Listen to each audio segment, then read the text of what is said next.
Suara saya terdengar? Terdengar, Kak. Terdengar, Pak. Terdengar. Oke, sip.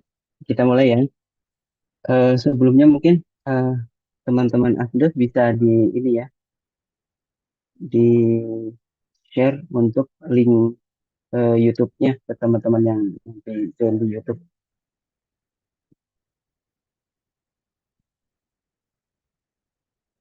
Oke, kita mulai eh, perkuliahan hari ini.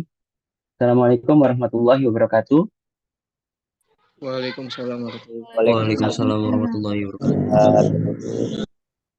Ya, jadi hari ini pertemuannya cukup spesial ya. Jadi biasanya kan apa per kelas kan pertemuannya. Nah, hari ini itu digabung di pertemuan ke-8 ini. Mungkin ada teman-teman yang biasanya di kelas pagi itu sama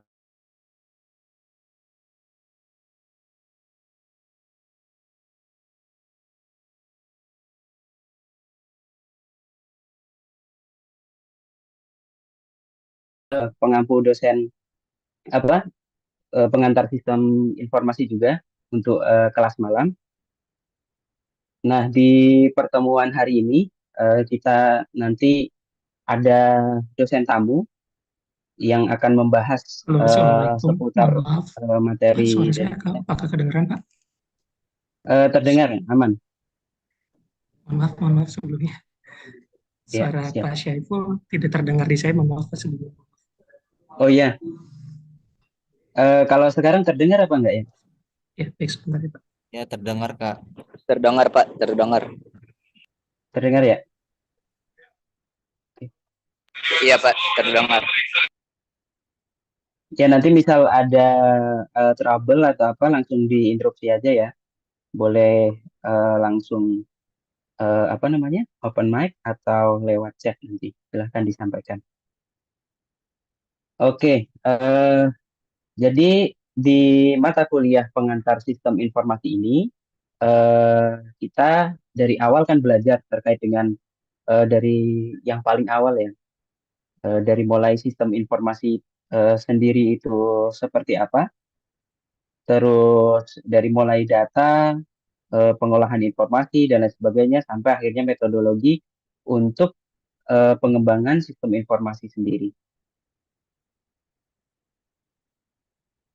Oke,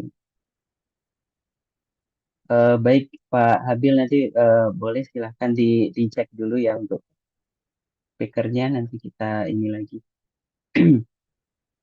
Ya, jadi di materi hari ini kita nanti akan dapat insight untuk pengembangan sistem informasi sebenarnya di apa real itu seperti apa atau di apa namanya di industri itu nanti seperti apa gitu.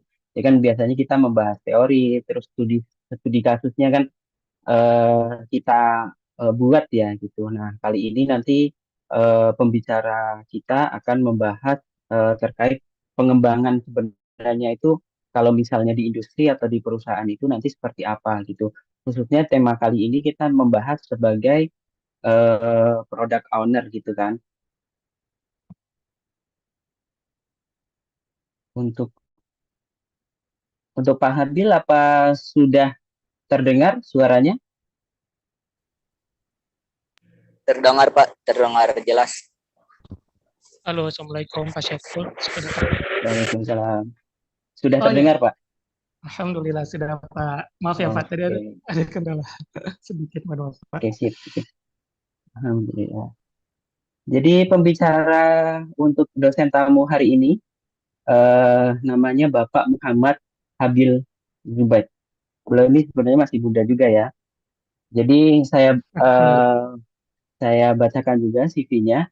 Jadi beliau ini aktif atau sekarang tergabung di Amanah Corp ya Pak ya, Ya, sebagai betul. Business Development Manager.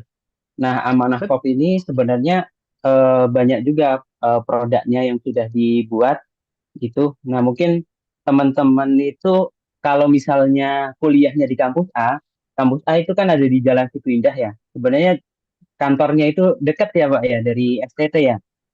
Jadi Betul Pak, nggak dekat jauh banget. dari STT gitu. Jadi misalnya Ya, betul. kampus A itu belok ke kiri, Amanah Kop itu lurus, nanti di situ ada Mixway gitu. Nah, Iya, betul. deretan situ tuh nanti kantor Amanah Kop di sana gitu. Nah, mungkin nanti teman-teman kalau izin mau main mungkin dibolehin nggak Pak nih kalau ke sana? Boleh, dengan senang hati teman-teman Pak Syeful, Iya. silakan kita silaturahmi, ngopi-ngopi bareng nanti. Heeh. Iya. Oke. Jadi, nah Pak Habil Zubaid ini beliau sudah apa ya ibaratnya menghasilkan banyak produk nih yang Hmm. sudah dimanfaatkan oleh banyak orang, bahkan ribuan orang ya. Dan Ya, levelnya itu bukan regional lagi, tapi udah tingkat nasional, bahkan mungkin di internasional mungkin ada yang pakai juga kali ya Pak ya. Gitu. Alhamdulillah sudah Pak. Iya. Nah, tanpa berlama lagi, apa Pak Habil sudah siap? Ya baik, insya Allah sudah siap Pak Syeful. Ya. Terima Nah, kasih Pak. nanti kita akan dengarkan materi dari Pak Habil. Silahkan teman-teman bisa disimak. Terus nanti silahkan jika misalnya ada yang mau ditanyakan, bisa di lewat chat, nanti mungkin dibacakan di akhir materi ya. Atau nanti kita kasih kesempatan di akhir, jadi penyampaian materi dulu, nanti baru ada sesi tanya jawab gitu ya. Nah, silahkan Pak Habil mungkin bisa dipersiapkan dan waktu dan tempat kami silahkan untuk menyampaikan materi. Oke, baik. Terima kasih sebelumnya Pak Syaiful atas kesempatan dan juga kepada STT Nurul Fikri dan segenap teman-teman yang sudah hadir pada apa namanya dosen kuliah tamu pada malam hari ini. Ini aman ya Pak suara saya Pak? Saya agak deg-degan jadi itu bermasalah. Aman ya teman-teman Aman, di Pak. suaranya ya? Terdengar jelas. Siap. Oke. Oke teman-teman, terima kasih ya. Izin saya memulai ya. Bismillah wassalatu wassalamu ala rasulillah. Amma ba'd. Assalamualaikum warahmatullahi wabarakatuh. Waalaikumsalam warahmatullahi wabarakatuh. Waalaikumsalam warahmatullahi wabarakatuh. Selamat malam teman-teman. Semoga pada malam hari ini izinkan saya ya untuk bisa membagikan ilmu dan pengalaman kepada teman-teman semua. Yang insya Allah kurang lebih sudah dijadwalkan untuk sampai 1 jam ke depan. Dan mudah-mudahan nanti harapan saya pribadi adalah teman-teman bisa mendapatkan berbagai insight baru, berbagai pengalaman baru, ilmu baru yang nantinya saya senang banget sebenarnya gini teman-teman. Kalau di setiap seminar saya atau kelas saya gitu ya, saya tuh berharap sebenarnya interaksi. Karena memang bagi saya komunikasi itu nomor satu ya teman-teman. Jadi harapannya kalau apabila nanti teman-teman ada pertanyaan, ada diskusi, bahkan kalau teman-teman mau sharing kesempatan ke saya juga, saya sangat terbuka, saya terima kasih. Dan izinkan saya untuk share screen terlebih dahulu ya teman-teman. Ini sudah dibantu ya teman admin ya. Sebentar.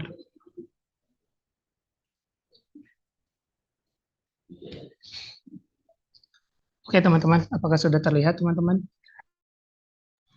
Sudah, Pak. Sudah, Pak.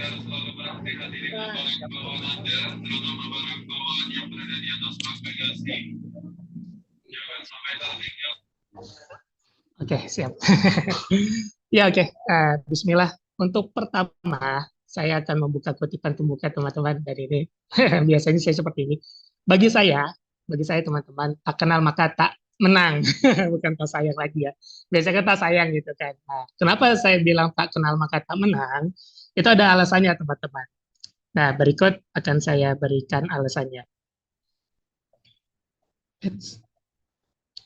Nah, sering banget saya ngobrol sama teman-teman HR, sama teman-teman CEO, founder, atau apapun. Bagi mereka, itu dalam banyak hal teman-teman. Itu first impression sangat penting.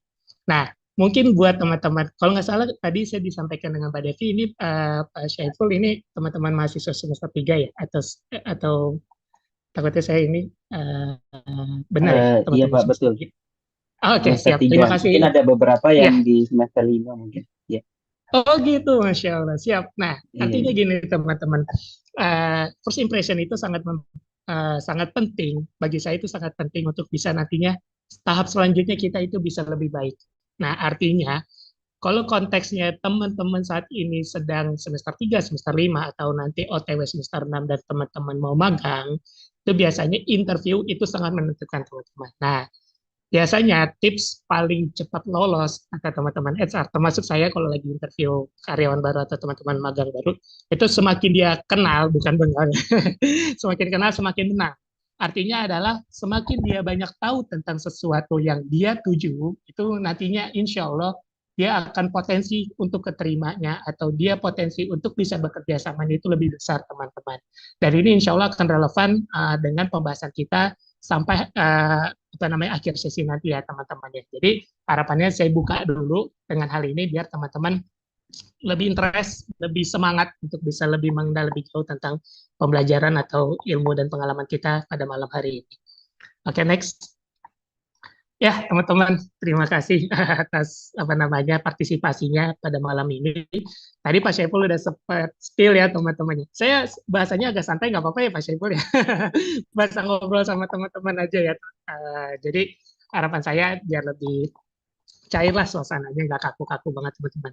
Ya, jadi PT Amanah Karya Indonesia tempat saya bekerja, alhamdulillah saat ini itu dekat banget sama teman-teman nih. Kalau teman-teman mau hadir atau mungkin mau cari tahu lebih detail, insya Allah kita terbuka. Nah, kalau saya sendiri, Muhammad Abdul Zubaid, saya selaku Business Development Manager, saya sudah kurang lebih ya mau 4 tahun 9 bulan lah teman-teman. Dan saya sekarang fokus di bagian produk teman-teman. Jadi nanti akan saya jelaskan di next slide berikutnya. Nah, ini kok di Google Maps, saya coba screenshot. Saking dekatnya ya, Pak. Oke, lanjut teman-teman. Oh ya, ini di bagian experience saya kalau di LinkedIn, mungkin teman-teman nanti bisa berteman dengan saya di LinkedIn, itu saya ada 2 PT yang berjalan, nanti saya ceritakan ya teman-teman. Nah, bagi saya sebelum saya menjelaskan A sampai Z ke belakang, harapan saya adalah teman-teman punya pemahaman yang sama dengan saya. Karena bagi saya ini suatu indikasi keberhasilan kita dalam memahami sesuatu, baik itu ilmu, pengalaman, atau hal yang baru gitu. Guru-guru saya sering berkata teman-teman, bahwasanya hakikat ilmu adalah paham. Hakikat ilmu itu adalah paham. Setuju nggak teman-teman? Nanti akan saya kasih alasan. Nah, mungkin kalau setuju boleh nanti di reaction di kolom chat.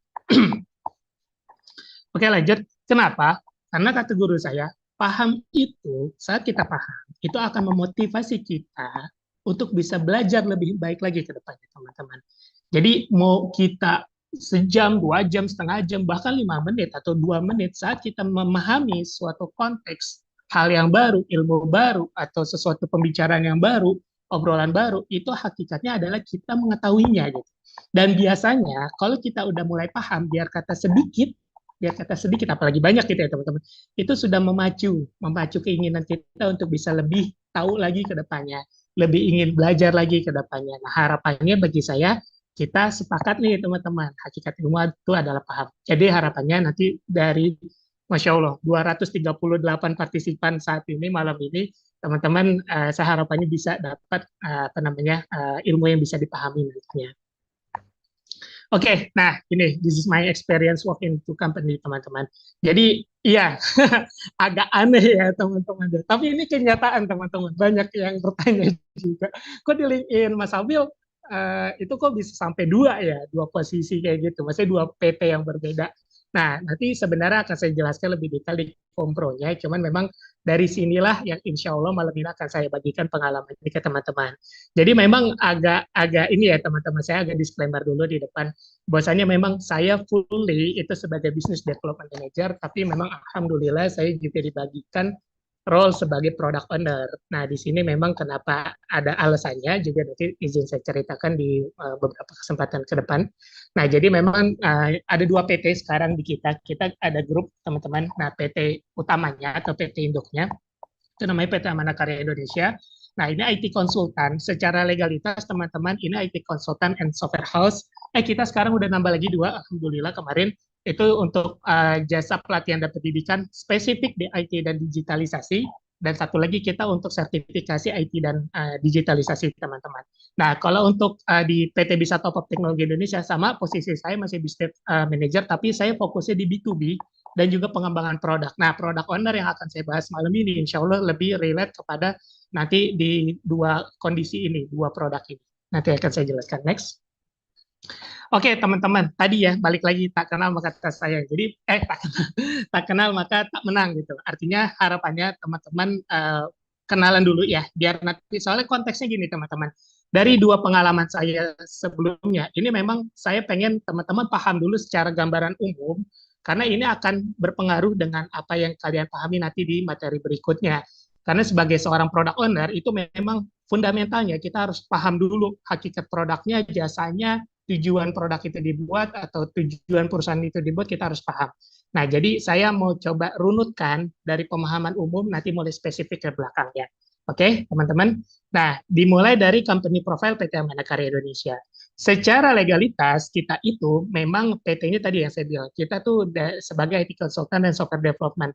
Secara jasa non PT, jadi founder kami itu sudah mulai membangun IT software house ini itu mulai dari tahun 2012 sebenarnya teman-teman. Nah, berjalan waktu, nah kita di 2016 akhirnya makin banyak klien, nah kita sudah berdiri PT sendiri namanya PT Amana Karya Indonesia.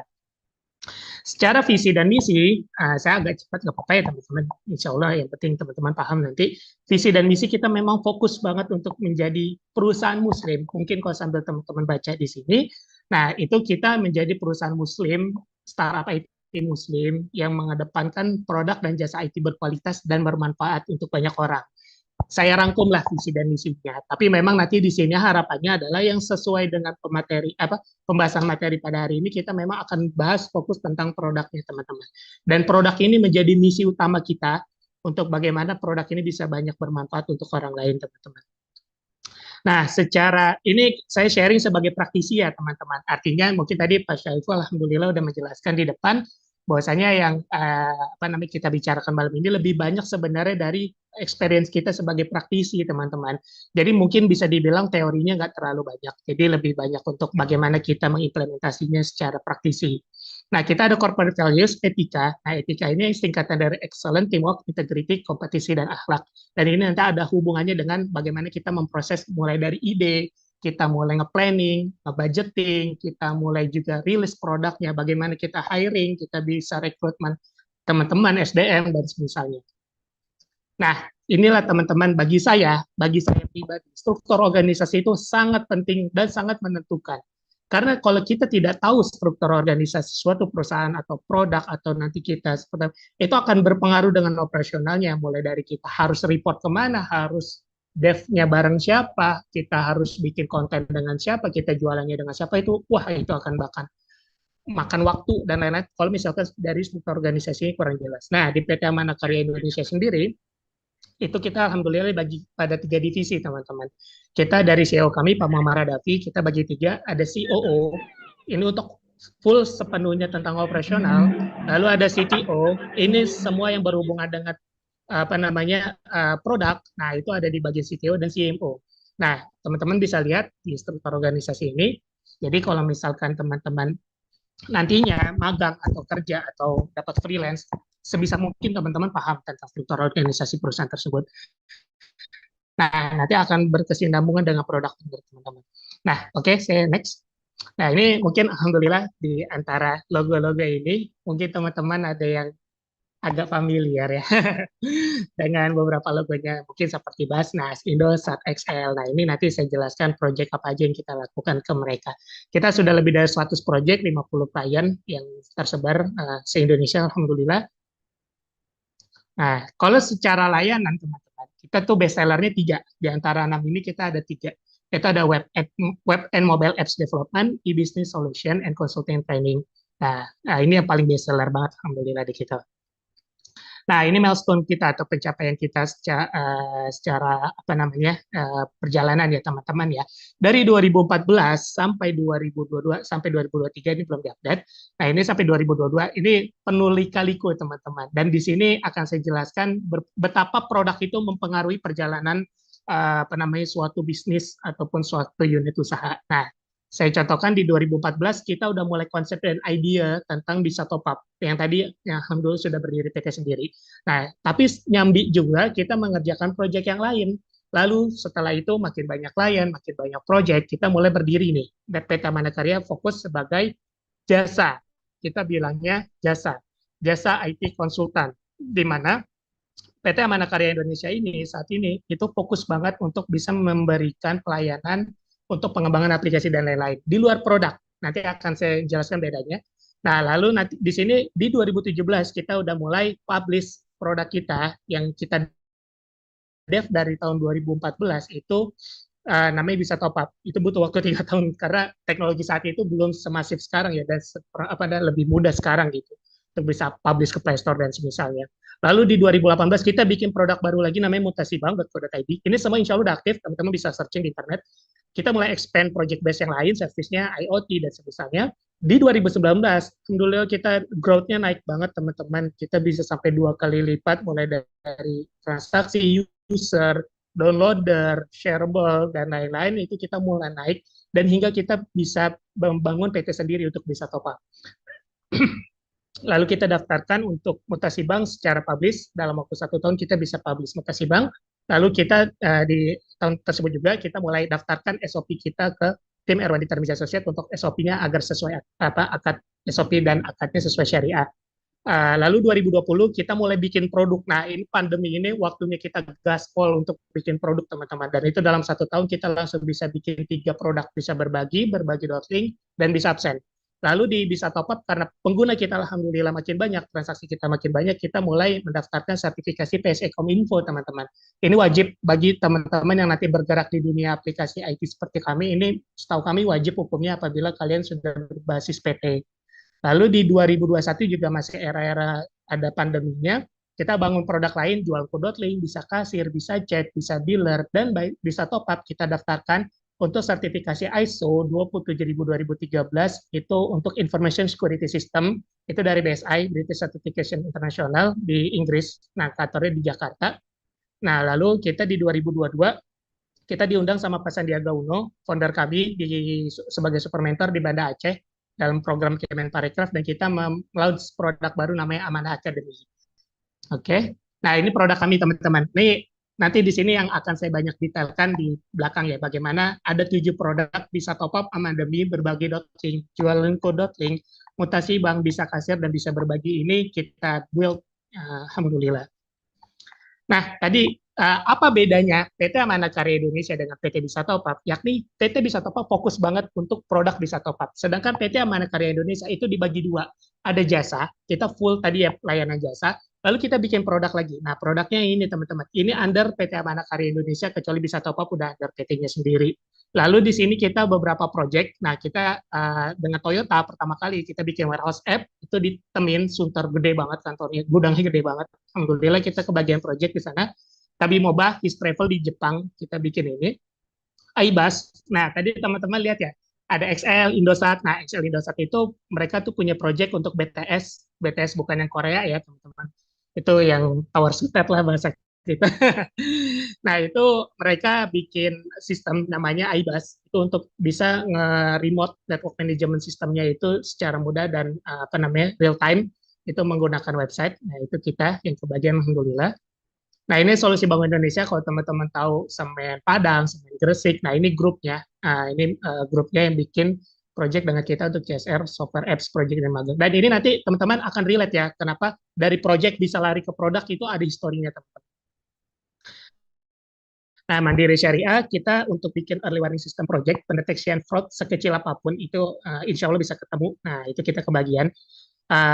Lalu di Transcorp dan Basnas, kita di Basnas ini menggunakan produk mutasibank.co.id, dan juga untuk di Transcorp kita menggunakan aplikasi Bisa Top Up untuk di white label. Nah, itu kalau teman-teman tahu Koperasi Transmedia tuh yang Trans TV, Trans 7, Detik, CNN yang kantornya ada di Tendean. Nah, itu untuk nge-handle 6.000 karyawannya kita.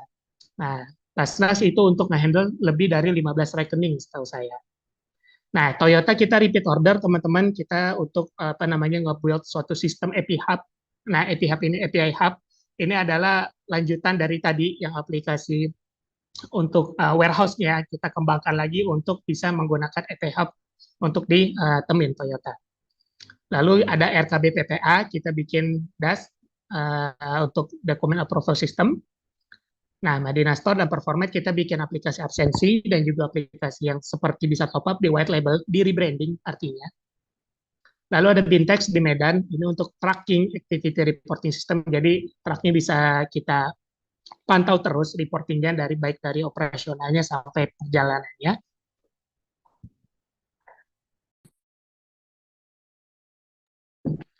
Ada CIMS, nah Document Approval System. Ada Linda untuk mining activity reporting. Aku perlu, ini seperti tiket.com atau Traveloka, teman-teman, untuk OTA, Online Travel Agent, bagian travel dan tiketingnya. Nah, kita alhamdulillah repeat order lagi sama Toyota, teman-teman, untuk 2 project. Itu Orient, Travel Health Check System untuk drivernya, Lips untuk bikin simulasi organisasi. Nah, ini founder kami, teman-teman, Pak Muhammad Hadafi, CEO kami, dan juga Pak Firman Syasnawi, CEO kami. Nah, ini beberapa kami diundang sama media besar, mungkin teman-teman ada tahu ya, di sini ada Kemenparekraf di Aki 2022 kemarin, lalu ada podcast Kasih Solusi, Bang Deriansa, kita diundang juga di situ menceritakan bagaimana Pak Firmansyah, Qadarullah, beliau termasuk korban tsunami Aceh 2006, nah itu beliau diangkat cerita di situ. Lalu juga ada dari Pecah Telur dan kita menceritakan pengalaman kita di artikel SUA, majalah bisnis profesional. Nah, kurang lebih itu teman-teman, biar ada gambaran dulu karena nanti ada relate-nya banget dengan produk-produk yang sudah kita buat. Nah, sama proyek yang sudah kita jalani nanti dengan materi yang berikutnya teman-teman. Mungkin sampai sini mau diskusi apa lanjut dulu Pak Syaiful?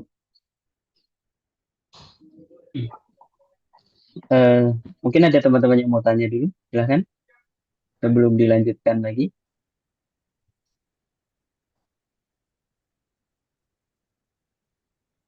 Sepertinya dilanjut dulu, masih menyimak siap, mungkin Pak. Iya. Boleh, siap, mantap. Yeah. Siap Pak. Oke, izin teman-teman saya lanjut ya. Oke. Nah, kita mulai teman-teman. Gini, saya disclaimer lagi, sekali lagi saya disclaimer. Ini pengalaman saya sebagai seorang product owner dengan jabatan business development teman-teman. Artinya adalah gini, saya pengen teman-teman ambil banyak ilmu dan pengalaman yang insya Allah saya coba bagikan dari sudut pandang yang agak umum dan juga yang relatable dengan dunia startup ya teman-teman. Karena kita memang sangat bergerak di dunia startup itu sangat agile, sangat kita mengedepankan banget sat-sat-sat-satnya. Nah, jadi nanti di sini ada istilah seperti inilah teman-teman. Oke, saya izin lanjut. Nah, secara perjalanan produk tadi, kan teman-teman udah lihat ya. Cuman kita mulai kategorikan lebih spesifik produknya. Artinya, kita biar makin paham nih teman-teman. Nih kok produk kayaknya gampang banget dibuatnya, terus kayaknya waktunya deket-deket banget, terus kok kesannya kayak ada target khusus gitu yang sampai produk itu banyak deh amannya. Nah itu sebenarnya memang ada tujuannya juga ya, selain tadi visi dan misi yang kita turunkan, ya kita juga harapannya adalah teman-teman ini juga paham bahwasanya bikin produk itu tuh sebenarnya mudah, tapi benar-benar butuh kita butuh pendalaman lah. Disinilah bentuk kerjasamanya seorang bisnis dan juga teman-teman produk gitu. Kita mikirin banget ini bagaimana nantinya bisa berkelanjutan, berkesinambungan produknya dan bisa memberikan manfaat yang lebih banyak ke orang lain. Nah, di 2014 sampai 2019 ini produknya teman-teman. Kita bagi-bagi ya, dari 10 produk ini kita bagi-bagi. Nah, itu ada bisa top up, mutasi bank, ada berbagi.link dan bisa berbagi. Lalu di 2020 sampai 2022 itu kita bikin lagi, bisa absen, bisa kasir, jualco.link, bisa biller.com. Nah, ini kita di range 2020-2022. Lalu di 2023 kita bikin Abandemi yang sudah launch, alhamdulillah. Manfa Apps, ini lagi OTW, bisa chat masih beta. Nah, ini statusnya teman-teman. Nah, ini status produknya. Kita sebagai mungkin nanti teman-teman benar-benar berminat sebagai seorang product owner atau business development ataupun developer, itu intinya adalah kita harus pahami keadaan perusahaan tersebut yang nanti kita apply magang atau kita apply kerja di sana atau kita kerja sama mereka. Artinya kita harus bisa memetakan status produknya atau status pekerjaannya gitu. Nah, di mana ini akan mempengaruhi dengan semua proses ke belakangnya teman-teman. Mulai dari operasional, budgeting, terus juga proses yang lain, kita misalkan pendaftaran apa, pendaftaran ini, pendaftaran itu, dan itu banyak banget teman-teman. Perintilannya yang mempengaruhi kalau kita tidak memberikan status tersebut di produknya. Nah, kita bagi tiga teman-teman, ada primary, ada secondary, ada beta. Nah, di sebelah kiri ini bisa top up, berbagi link, abandemi, dan bisa bilang, ini menjadi primary product yang notabene ini sangat kita kedepankan, kita prioritaskan, itu dari segala hal, baik itu dari segi pengembangan produknya, budgetingnya, sales dan marketingnya, business development-nya, kerjasama kemitraan, legalitasnya, lalu finance accounting-nya, wah itu banyak teman-teman. Itu kita fokuskan ke 4 produk ini. Lalu di secondary produknya, baru ada jual produk link, mutasi bank, dan Manfa Apps. Ini yang sebenarnya produknya udah jalan, cuman memang kita butuh untuk apa namanya teman-teman untuk ya nanti dulu deh gitu secara operasional dikeduain dulu gitu. Nah yang beta ini kita dev tapi kita memang menggunakannya masih untuk internal yakni bisa chat seharusnya ada bisa kasir dan ini masih jauh banget untuk bisa kita publish jadi kita taruh di beta dulu artinya kita secara internal dulu penggunanya. Nah teman-teman bisa cari di Google, di ChatGPT, di YouTube. Wah, itu banyak banget ilmu tentang product owner, product manager, product development. Ya, itu banyak banget teman-teman. Dan lebih expert dari saya, banyak banget di luar sana. Teman-teman bisa cari. Tapi bagi saya, teori simpelnya itu adalah product owner berperan penting dalam hal pengembangan perangkat lunak ataupun produknya. Intinya itu. Intinya itu, karena nanti akan turunannya itu memang kita nggak jauh-jauh dari hal ini gitu, nggak jauh dari pengembangan produknya, udah nggak jauh dari itu. Mau nanti kalian temu teori apa dan lain-lain, ujung-ujungnya ini gitu teman-teman, pengembangan produk. Lalu ya sering banget ditanyakan sama teman-teman itu biasanya atau orang lain, bagaimana suatu produk bisa tercetus idenya, terbuild atau terbangun aplikasinya dan kita bisa implementasikan produknya dengan baik serta benar. Karena semua ini harus digarisbawahi dengan baik dan benar.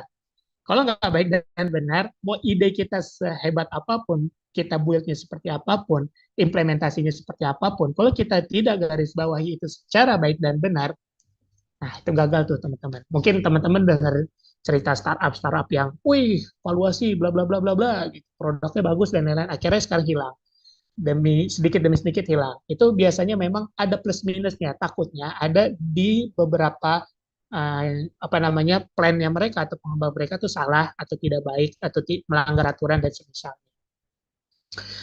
Referensi yang paling mudah dipahami buat saya teman-teman untuk menjadi ini karena gambaran umum ya, kita kan dosen kuliah tamu yang pada malam ini kan sebenarnya gambaran umum ya. Nah, itu biasanya referensinya yang banyak banget yang tadi saya bilang, tapi saya pengen teman-teman pahami dulu dari 3 aspek ini. Karena ini akan mempengaruhi teman-teman saat nanti kita ditanyakan, kalian bisa nggak bikin produk ini, produk ini, produk ini. Nah, 3 kategori inilah yang menurut saya itu sangat relate dan sangat mudah dipahami untuk nanti kita bisa bikin konsepnya lebih lanjut. Nah, kita bagi 3 teman-teman. Nah, ini saya ngambil referensinya dari LinkedIn-nya Mas Brian Arfi Faryadi. Beliau tuh expertise banget. Beliau ex-Tokped, beliau ex-Hijrah Bank. Sekarang beliau lagi di startup di Riyadh, kalau nggak salah namanya Facet. Nah, itu fintech untuk cryptocurrency. Nah, beliau tuh ilmunya keren. Teman-teman bisa follow beliau dan banyak belajar tentang product manager sama beliau. Saya pribadi sering banget belajar sama beliau. Artikelnya banyak. Nah, saya kutip dari dia yang menurut saya mudah dipahami. Nah, itu dibagi 3 teman-teman. Ada MVP, ada MMP, ada MLP. Apa itu? Nah, dari tadi ya, sorry. MVP, Minimum Viable Product.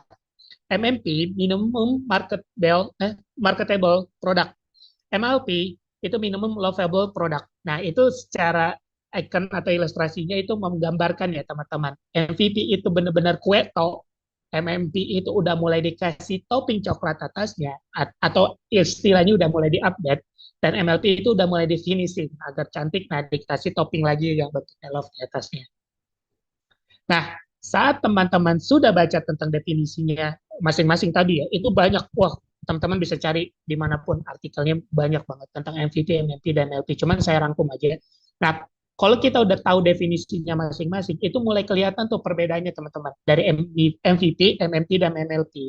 Nah, perbedaannya itu kalau dirangkum ada 3 sebenarnya. Pertama, tujuan bikin produknya pasti banget. Kita harus ditanya dulu tujuannya apa sebelum kita bikin produknya. Yang kedua, itu investasi dan waktu yang dibutuhkan untuk membuat produknya. Dan ketiga, kondisi pasarnya. Artinya, dari 3 poin ini, kita itu tergantung. Kita itu jadi bergantung sama 3 faktor ini. Apa yang bisa kita putuskan dari 3 faktor ini, dan ini bisa berubah juga. Dan ingat, ini adalah spektrum, bukan pilihan A, B, ataupun C. Nah, jadi kita lihat dulu. Iya, banyak banget menurut saya tuh spektrumnya tuh yang bisa kita fokuskan. Contoh misalkan teman-teman, ini pasarnya sekarang lagi butuh nggak nih? Contoh, saya ambil kasus kemarin yang lagi heboh lah. Misalkan kita ngambil cryptocurrency, kita ngambil misalkan metaverse. Nah, itu kan kondisi pasarnya dilihat teman-teman tinggal di Depok. Nah, di Depok ini butuh nggak metaverse misalkan kayak gitu.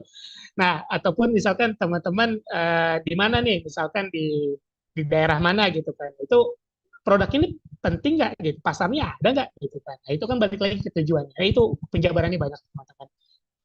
Lalu, nah, akan menjadi pertanyaan, mulai dari mana gitu kan. Nah, inilah yang kenapa menurut saya mudah dipahami dari 3 konten ini. Nah, atau 3 ilustrasi ini, mulai dari MVP, MMP, MLP. Kalau kita jabarin, kita bahas yang di sebelah kiri dulu tentang MVP.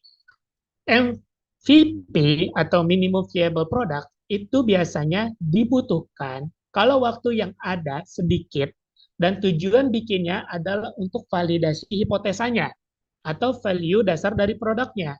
Nah, paling cocok kita bikin MVP-nya dulu. Contoh, misalkan kita melihat bahwasanya ini produk kayaknya akan bisa dipakai sama teman-teman STT Nurul Fikri. Nah, tapi memang kita belum melakukan itu, maksudnya belum mempertanyakan, cuman baru ide kita aja. Nah, biasanya itu dari MVP itu, tercetus ide kita mulai buat, itu biasanya kita hipotesanya itu sangat bermain di sini teman-teman. Nah, butuh MVP itu saat kita memvalidasi tersebut gitu. Saat teman-teman udah mulai ada keyakinan, oke, ini kayaknya benar-benar ada dan kayak ini perlu divalidasi. Nah, itu teman-teman baru bikin MVP. Dan MVP seperti gambarnya, ini baru kue sama tempat gitu. Jadi belum sempurna banget, belum apa namanya istilahnya? Ya belum bisa kepakai banget secara umum gitu. Mungkin ya karena tadi pasarnya adalah teman-teman STT, ya teman-teman STT dulu yang nyoba gitu. Nah, baru nanti ada tahap berikutnya di MMP, Minimum Marketable Product. Nah, MMP ini cocok dipakai kalau ternyata memang saingannya juga udah ada. Artinya, tapi nggak banyak biasanya. Jadi memang asumsi dasarnya sudah valid. Tadi misalkan contoh, kalau di Amanah Karya Indonesia, itu waktu saya baru gabung, produknya cuma 2 teman-teman. Itu ada Bisa Top Up sama Mutasi Bank, betul.id. Nah, pas saya masuk itu, saya mulai sebagai bisdev itu mulai banyak ngobrol, ketemu orang. Saya udah mulai banyak tuh melihat di sini mereka tuh butuh apa gitu. Nah, kalau mereka butuh website proper, misalkan teman-teman mau buka toko online. Nah, toko online ini sebenarnya teman-teman butuh itu atau mungkin butuh website deh yang lebih singkat aja, yang lebih ringkas. Websitenya itu sebenarnya teman-teman cuma mau masukin nomor WhatsApp, foto, lokasi, sama gambar beberapa dong, itu udah gitu. Tapi pas giliran datang ke Amanah, itu pas kita tawarkan harga kita gitu, layanan jasa kita, itu biasanya mundur teratur. Karena kita memang biasanya profesional teman-teman, artinya korporasi. Biasanya website kita itu nggak cuma landing page, tapi ada fungsi-fungsi yang lain yang itu notabene udah pengembangan bisnis. Nah, tapi kalau bagi teman-teman, terutama pas kemarin pandemi, digitalisasi itu kan naik tuh teman-teman. Nah, di situ tuh mereka udah mulai banyak nanya kita, tapi pas kita kasih pricing kita, mereka tuh mulai mundur perlahan. Nah, artinya adalah di sini kita coba memberikan alternatif teman-teman untuk menyasar pasar ini. Nah, buatlah kita produk namanya berbagi.link. Ini website profesional kita bilangnya. Nah, di sini tuh mungkin kalau nanti teman-teman sambil buka websitenya ya, ada berbagi.link ini free, gratis, teman-teman tinggal pakai. Ini kayak Linktree, jadi bisa mengumpulkan banyak informasi dalam satu tempat. Nah, teman-teman bisa bikin toko online, event online, dan semisalnya. Nah, MMIP inilah yang kita jadikan oh iya udah ada nih, tapi nggak banyak saingannya. Nah, barulah kita buat karena tadi asumsinya dasarnya sudah valid. Lalu di MLP. Nah, MLP ini cocoknya dipakai kalau value proportionnya ini sudah proper, sudah terbukti, sudah valid, sudah menghasilkan, sudah pasti pasar terima, sudah pasti pasar mau nge-share produknya. Nah, itu contohnya MLP udah cocok. Nah, ini biasanya finishingnya dari MVP dan MMP, teman-teman. Nah, contoh yang MLP di kita, produk yang sudah proper di kita, itu tadi ada yang di bagian status produk ini, teman-teman. Eh, nah, ini yang di primary ini tuh insya Allah udah masuknya tadi dari MLP. Nah, jadi bisa top up berbagi darling sama Demi bisa bilang ini secara tim kami riset semuanya, dev dan lain-lain, insya Allah sudah masuk tahap di MLP. Artinya sudah benar-benar value proposition jelas, bisa jadi solusi, bisa terbukti menghasilkan untuk mereka ataupun buat kita, dan mereka sudah mulai terbukti membutuhkan produk ini. Oke, next ya teman-teman. Nanti kalau sekiranya ada hal-hal yang masih kurang jelas atau apa, bisa stop saya aja, nanti bisa diskusi. Nah, lalu dari 3 hal ini, tadi ya tujuan bikin produk, investasi, dan kondisi pasar, kita mulai nih wajib kita ketahui, dan disinilah kita melakukan peran pentingnya untuk bisa berdiskusi dengan yang lain. Apabila teman-teman menjadi seorang product owner, maka disinilah teman-teman 3 landasan ini dipegang gitu, dan ngobrol nanti ke tim BizDev, tim sales, atau tim marketing. Mereka akan punya ilmunya masing-masing spesifik. Saya nggak bahas banyak tentang BizDev di sini. Nah, saya akan ini mengkorelasikan aja yang sudah berjalan gitu di PT Amanah Karya itu seperti apa. Nah, saat teman-teman udah paham tadi 3 tujuan ini, baru teman-teman nanti ngobrol sama divisi lain atau teman-teman yang bergerak di bagian BizDev, sales, atau marketing. Kenapa? Karena mereka lah yang akan lebih banyak ngeriset pasar, ngeriset customer, memvalidasi produknya sampai benar-benar kepake usernya mau pakai lagi dan sebagainya. Karena bagi saya pernah dengar dari guru saya, tugas pembeli itu cuma satu teman-teman, yaitu beli lagi. Nggak ada tugas pembeli, tugas yang lain nggak ada. Tugas pembeli ya beli lagi. Itu mindset yang menurut saya keren banget dari guru saya belajar mobil. Nah itu kata beliau gitu, produk apa tugas pembeli ya beli lagi. Nah itu gimana caranya kita bisa mengajak customer kita untuk bisa beli lagi. Nah oke, kita mulai dari tips memulainya ya. Nah dari tadi yang kita MVP, MMP, dan MLP itu pasti dong akan menanya, lah Bang Abil misalnya gitu, gimana caranya kita tahu kan produknya aja kita belum bikin, baru ide-ide aja gitu kan. Ya paling gampangnya kita lihat kompetitor gitu. Nah, saat ada kompetitor itu kita ngelihat misalkan kayak kita nih berbagi data lihat, wih, Linktree naik daun tuh teman-teman 2018 2019 saya riset sama tim. Wih, ini banyak banget pengguna, cepat banget growth-nya. Tapi memang memberikan solusi buat, soalnya kita relate banget sama kejadian kita. Artinya, saat orang mau bikin website, mereka tuh nggak mau yang sempurna banget, landing page-nya bergambar, video, bla bla bla, banyak tulisan. Enggak. Mereka tuh menggunakan sosmed, Instagram, TikTok, YouTube, anything else. Nah, mereka tuh cuma butuh bio-link aja gitu ya. Di situ tuh ngumpulin informasinya. Oh iya juga ya, kita diskusi. Ini kan gampang bikinnya karena kita IT gitu. Kita kan orang IT. Kita melihat, lah ini mah bikinnya gampang, modal gini, dijabarin tuh sama teman-teman produk gitu kan. Tim dev dan lain-lain, tim desain.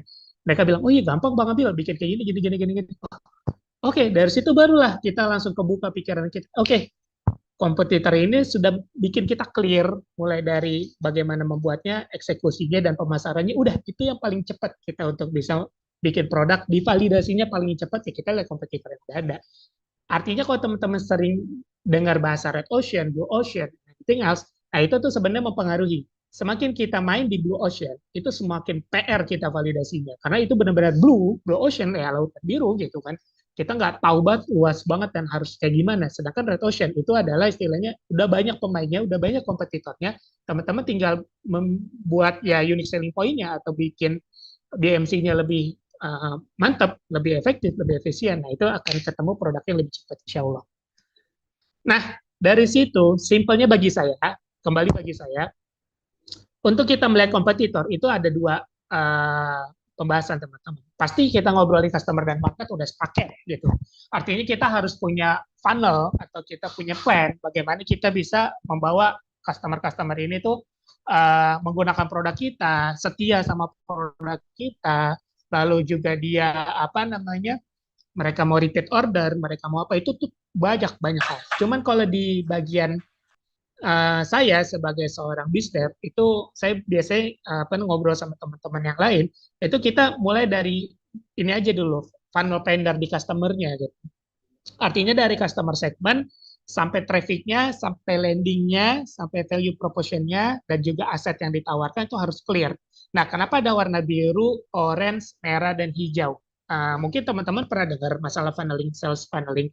Itu jadi kalau yang biru itu namanya cold market, teman-teman. Cold market ini artinya mereka tuh belum kenal kita, mereka tuh belum tahu kita. Nah, bagaimana mereka tuh kenal kita dulu? Makanya di sini sosmed kenapa menjadi pertama medianya yang bisa mengenalkan produk kita, karena memang reach-nya itu mudah, gampang, dan dan sangat efektif. Modalnya dikit gitu kan. Kalian tinggal bikin konten, kalian bikin postingan apa tentang mengenalkan produk, lalu di-share di sosmed kalian, di TikTok dan lain-lain. Kalau kalian bisa paham bagaimana ngolah itu, reach-nya tinggi, produk kalian langsung dikenal.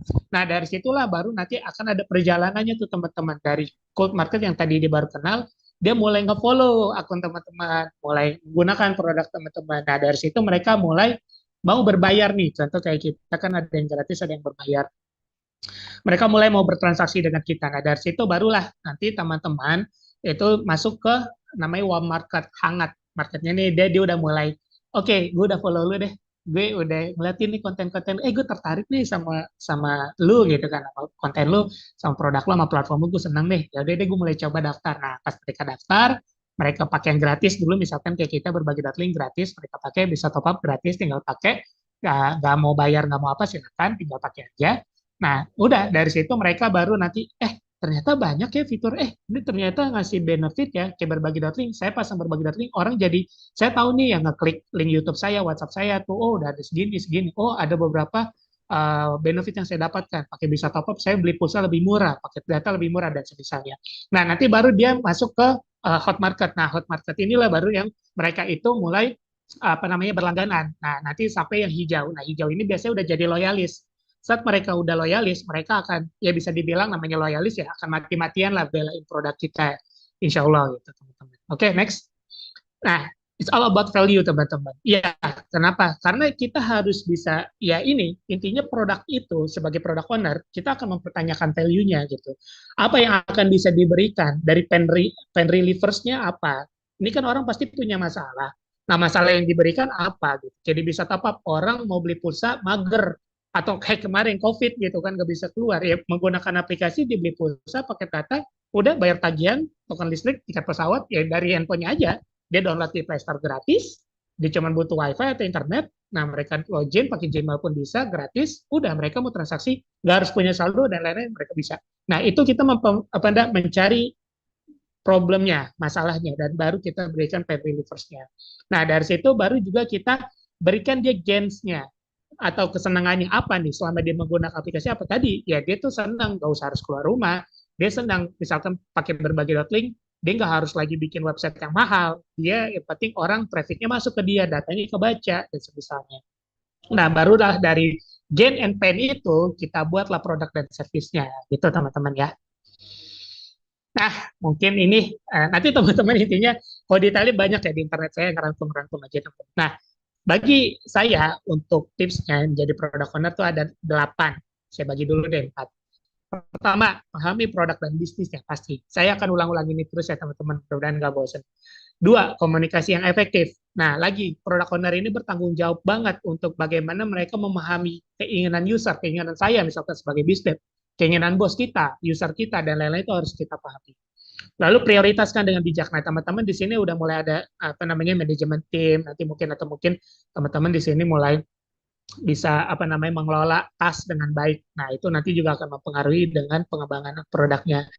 Lalu yang keempat, fokus pada pengguna. Jadi idealisnya teman-teman. Contoh, saya tahu nih ada beberapa developer tuh idealisnya tinggi. Oh, saya mau pakai speknya ini. Saya mau pakai desainnya ini, mau pakai frameworknya ini. Wah, itu udah ketemu idealis kayak gitu tuh, kalau dia nggak fokus sama kebutuhan pengguna, udah itu susah, debatable banget di situ, itu bakalan malah banyak debatnya ketimbang kita jadi fokus kepada pengguna. Padahal pengguna lah yang menggaji kita, pengguna lah yang membayar kita. Justru ya gimana caranya pengguna cepat puas dengan produk kita? Ya hilangkanlah idealisme itu gitu loh, jangan terlalu idealisme banget. Karena itu akan mempengaruhi flow kita nanti untuk membuat produknya atau mengembangkan produknya, teman-teman. Lalu ya tadi pasti kita akan mempertahankan produk backnya. Ini detailnya banyak ya teman-teman. Lalu nanti, nah ini masalah manajemen risiko, ini soft skill bagi saya. Karena teman-teman harus punya pandangan yang luas terkait nanti saat kalian dapat task, kalian dapat tugas, kalian dapat amanat untuk bikin suatu produk itu manajemen risiko jangan sampai lupa dipikirin juga gitu. Ini kalau saya bikin ini resikonya apa ya? Contoh misalkan gini teman-teman. Teman-teman bikin produk misalkan kayak suatu website. Nah, website ini dilihat teman-teman. Ini apakah secara frameworknya atau bahasa pemrograman atau apa namanya? Itunya dia open source nggak? Atau dia template-nya berbayar nggak? Nah, ini teman-teman hati-hati. Kalau teman-teman menggunakan yang bajakan, itu kan teman-teman nanti bisa diaudit. Nah, bisa panjang urusannya, apalagi kalau misalkan website itu udah mulai dikenal, terus ada yang iseng, wah itu bahaya teman-teman. Nanti teman-teman bisa dituntut sama developernya dan semisalnya. Lalu ada analisis data dan keputusan berbasis data, ya pasti sebagai seorang product owner, kita kan juga butuh data. Nah, data ini nih kita butuh banyak obrolan sama yang lain, bagaimana kita bisa menganalisanya. Yang kedelapan, kita fleksibilitas dan adaptif. Pasti, karena product owner itu akan sering banget dapat konsum tentang pengembangan gitu, tentang fitur terbaru, tentang layanan baru, tentang pengguna baru, dan semisalnya. Ya oke, mudah-mudahan teman-teman, silakan mau di screenshot atau mungkin nanti saya share, insya Allah kalau emang teman-teman berminat, nanti akan saya share ininya, PDF-nya. Nah, mudah-mudahan teman-teman makin semangat ya. Kalau emang semangat, gimana nih? Teman-teman mungkin bisa react di menggunakan icon atau mungkin chat. Nah, bagi saya, kalau teman-teman udah mulai punya tadi ya pemahaman, walaupun sedikit dari saya ini juga masih sedikit pemahamannya, teman-teman ilmu dan pengalamannya. Nah, ini saya punya tips. Teman-teman bisa mulainya dari sini. Fokus aja kedua. Soalnya kan teman-teman tadi di semester 3, 4, 5, atau yang segitu ya, teman-teman ya, semisal. Yang paling dekat berarti kan teman-teman magang, ya kan? Magang. Nah, berarti pas magang ini, coba teman-teman cari tips dari saya ya. Ada dua nih, ada startup atau perusahaan kecil. Kenapa? Karena pekerjaan di startup atau perusahaan kecil itu biasanya bisa memberikan pengalaman yang lebih dan menyeluruh. Nanti saya ada contohnya teman-teman di belakang. Nah, jadi teman-teman bisa ya enak gitu, bisa aspek pengembangan produknya itu lebih fleksibel, lebih bisa ke kanan ke kiri teman-teman. Nah, lalu magang. Nah, ini ya tadi kalau misalkan itu kan startup, misalnya kalian freelance atau apa gitu. Nah, kalau magang, nah ini teman-teman cari magang yang di situ ada penawarannya, kalian bisa mengembangkan suatu produk. Jadi kalian diberikan, ya udah kalian tahulah semua perusahaan itu pasti ada plus minusnya teman-teman. Mungkin kalau perusahaannya kecil atau startup itu kan mungkin kayak kita nih, Amanah ini kan perusahaan kecil startup itu ya teman-teman. Dan kita non investor alhamdulillah masih bisa survive sampai sekarang. Dan itu kita SDM terbatas. Nah, itu ada plus minus memang. Nah, saat kita magang di suatu perusahaan kayak gitu, itu kita biasanya lebih diberikan kesempatan lebih untuk bisa langsung praktikum mengembangkan produknya gitu. Dan pelatihannya itu biasanya langsung ya kondisi saat itu gitu, secepat itu, sesat-sat itu. Oke, next. Nah, ini teman-teman portofolionya teman-teman produk dari PT Amanah Karya Indonesia atau Amanah Corp. Bikinan anak magang. Nanti teman-teman bisa cek ditanya di Instagram Amanakop atau Amandemi. Nah, itu teman-teman bisa lihat portofolio kita semua di situ. Nah, ini dari dari 6 produk ini tuh alhamdulillah ada pastinya tetap semua ide eksekusi fitur utama dan lain itu dari kita tim full time. Tapi anak magang ini tuh juga ikut bikin gitu. Bikin MVP-nya, bahkan bikin tadi MMP-nya, dan juga sampai bikin MLP-nya. Itu mereka kita ikut kontribusi, dan ini pastinya akan kita lihat dari SDM-nya juga, dari anak-anak magangnya juga, bagus nggak, potensi nggak. Nah, itu akan ada kurasinya lah teman-teman. Oke, next. Nah, sampailah di pembahasan saya bagaimana seorang BizDev bisa menjadi product owner. Mungkin ini sebelum saya masuk ke sini, teman-teman ada yang mau nanya dulu atau lanjut aja? Gimana Kak Syaiful? Lanjut aja. Ya, mungkin dilanjut dulu ya. Sambil teman-teman siapkan pertanyaannya nanti. Oke, siap. Oke. Maaf Pak, boleh agak pelan-pelan, nggak apa jelasinnya ditambah sinyal saya ngelak. Oh, saya kecepatan ya. Aduh, maaf Mbak Nadia. Oke, mudah-mudahan nanti ini di record kan ya? Kalau di record mudah-mudahan nanti Mbak bisa ini lagi. Atau oke, kita lanjut. Saya agak sedikit pelan-pelan. Nah, masuklah di pembahasan saya terkait BizDev dan product owner. Bagi saya, serupa tapi tak sama. Ini penjelasannya, teman. Apa yang bikin serupa? Nah, saya ngambil 3 poin di sini. Antara sebagai seorang business development dan product owner. Nah, saya itu berjalan di 2 ini. Tapi memang secara job desk saya banyaknya di business dev. Nah, lalu di sini serupanya adalah 3 poin, teman-teman. Yang pertama, kita mewakili pastinya kepentingan stakeholder. Nah, stakeholder ini tuh banyak ya. Jadi kalau kayak kita di perusahaan pasti bos kita, CEO kita, mungkin manajer-manajer divisi lain. Nah, itu adalah mereka. Dan kalau kita di investor, itu juga ke investor. Nah, tapi yang harus digarisbawahi adalah pengguna akhir atau yang memakai produk kita. Yang kedua, penyerupaan antara bisnis dan ini secara job desk ya teman-teman, yakni intens berkomunikasi dengan banyak pihak. Jadi nggak bisa tuh yang namanya bisnis ataupun product owner itu, ya udah gue mau ngomong sama divisi desain aja deh, gue nggak mau ngobrol sama finance, nggak bisa. Itu semua harus kebagian jatah ngobrol sama kita, atau kita ngobrol sama mereka, maksudnya kayak gitu. Yang ketiga, pastikan bahwa tim pengembangan itu memahami. Nah, dari tadi saya kan dari awal bilang, paham itu tuh ngaruh banget teman-teman. Bahkan ada guru saya tuh punya kata-kata kayak tadi. Saya nggak mau bilang, ya Pak, teman saya beneran, ini bosnya dia bilang kayak gitu. Nggak mau didengar iya Pak, dia mau paham Pak, nggak boleh kata iya. Itu saking memegang kata-kata hakikat ilmu sama dengan paham gitu. Sampai kalau ada tugas paham Pak, gitu. Itu karena iya udah tertanam budayanya kayak gitu di mereka.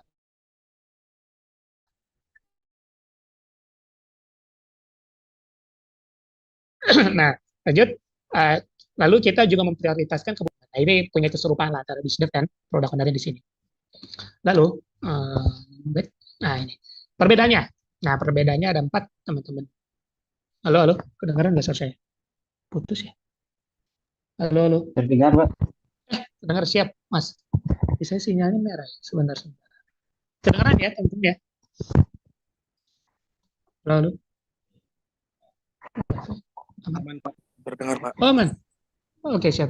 Ada sinyal. Oke, saya izin lanjut lagi, teman-teman. Nah, perbedaannya antara tadi ya, bisdev dan product owner. Nah, ada 4 poin. Pertama, pastinya orientasinya itu produk. Ya udah, kalau bisdev ya pasti bisnis gitu. Ini udah perbedaan di situ satu. Nah, nanti detailnya mereka kalau dari product owner itu biasanya lebih ke merumuskan dan merinci fitur produknya, tapi user stories-nya dari bisdev gitu. Jadi bisdev menceritakan, user tuh maunya nih gitu, A, B, C, D, E, F. Nah, dari situ nanti orang produk mereka akan merinci bagaimana fitur ini yang tadi di request sama usernya bisa diimplementasikan. Yang kedua baru mereka nanti bikin di situ untuk pengelolaan produknya, backlognya dan semisalnya.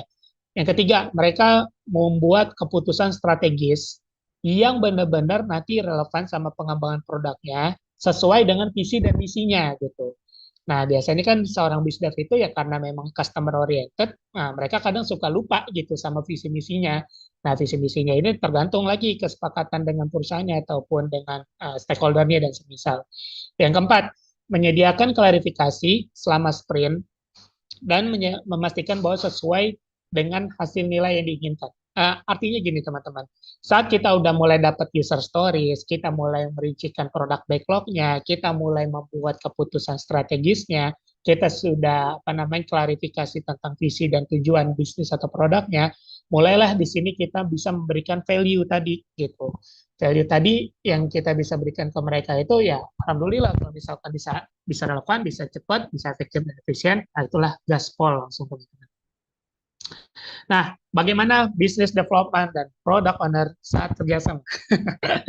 Karena ini kepake nanti modal buat teman-teman ya. Ini soft skill aja teman-teman. Artinya teman-teman wajib nanti di sini selama kerjasama tuh tahu apa tipsnya. Yang pertama, pastikan kalau yang namanya ketemu BizDev karena dia yang tahu banget customer-nya, kita jadwalkan pertemuan rutin teman-teman gitu.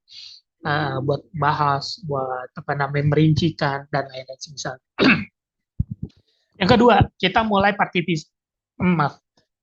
partisipasi dalam untuk perencanaan dan review sprint. Nah, ini baik itu dari bisnis dan produk. Biasanya kan yang bikin review sprint atau perencanaan kan ini product owner, teman-teman. Ajak tuh bisnisnya atau salesnya, sini, nih gue bikin ini kayak gini ya. Lo harus paham ya, ini timeline-nya ya, ini yang dibutuhin ya, ini nanti eksekusinya dan seterusnya.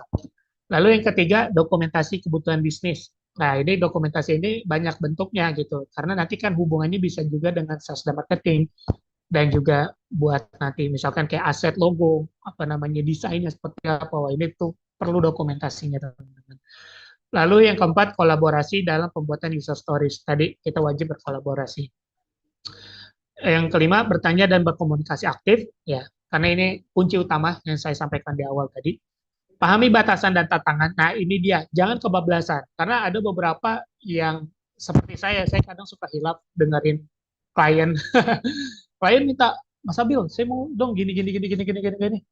Oh, oke Pak, kayaknya menurut saya saat itu, instannya di kepikiran saya, kayaknya bisa nih. Ya Pak, insya Allah bisa Pak. Kadang sukanya buat hilaf saya.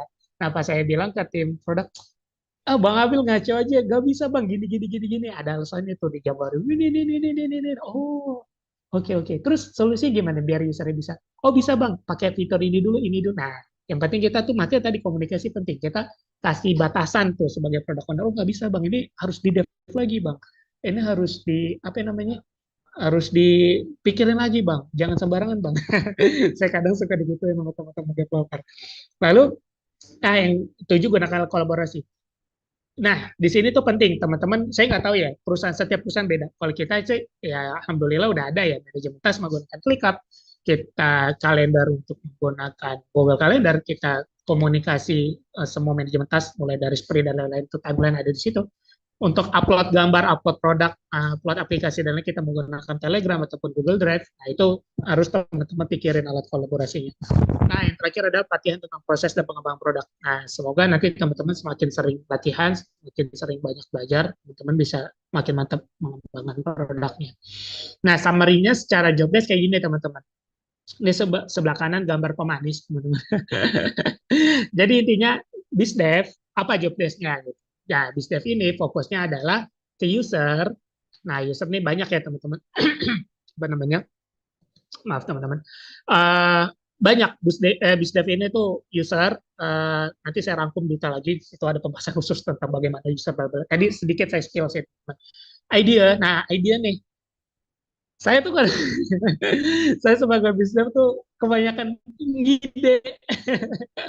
Kadang suka kelebihan ide saya, teman-teman. Nah, itu yang akhirnya harus didiskusikan secara realistis ke teman-teman produk owner. Nah, market, ini tugasnya BizDev untuk bisa memasarkan, validasi pasarnya, terus juga memasarkannya pasti, memberikan layanannya untuk market itu di BizDev. Nah, baru nanti report. Nah, kebanyakan report ini memang ke stakeholder itu biasanya dari yang dicari itu biasanya dari sisi bisnisnya, teman-teman. Artinya reportnya itu memang banyak di BizDev. Nah, lalu untuk product owner yang paling bawah, itu apa job desk-nya summary-nya? Itu biasa kita memvalidasi. Nah, dari tadi idenya si BizDev atau idenya founder kita.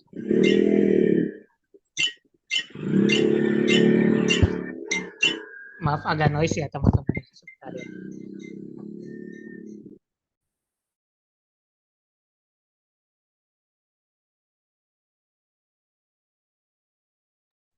Oke, aman ya teman-teman. Maaf, jadi agak noise sedikit. Nah, di product owner, nah itu kita fokusnya dalam memvalidasi. Nah, validasi idenya, marketnya, report atau fitur ininya.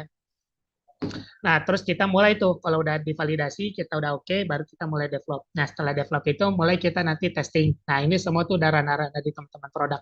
Testing sampai launch. Nah, nanti launch itu baru panggil lagi tuh orang wisdom. Misalkan kayak itu tuh yang di flow berbagi.link sebelah kanan tuh. Wah, saya mau bikin berbagi.link. Apa nih related idenya gitu kan. Terus, apa namanya, ada more sub ideas-nya lagi nggak?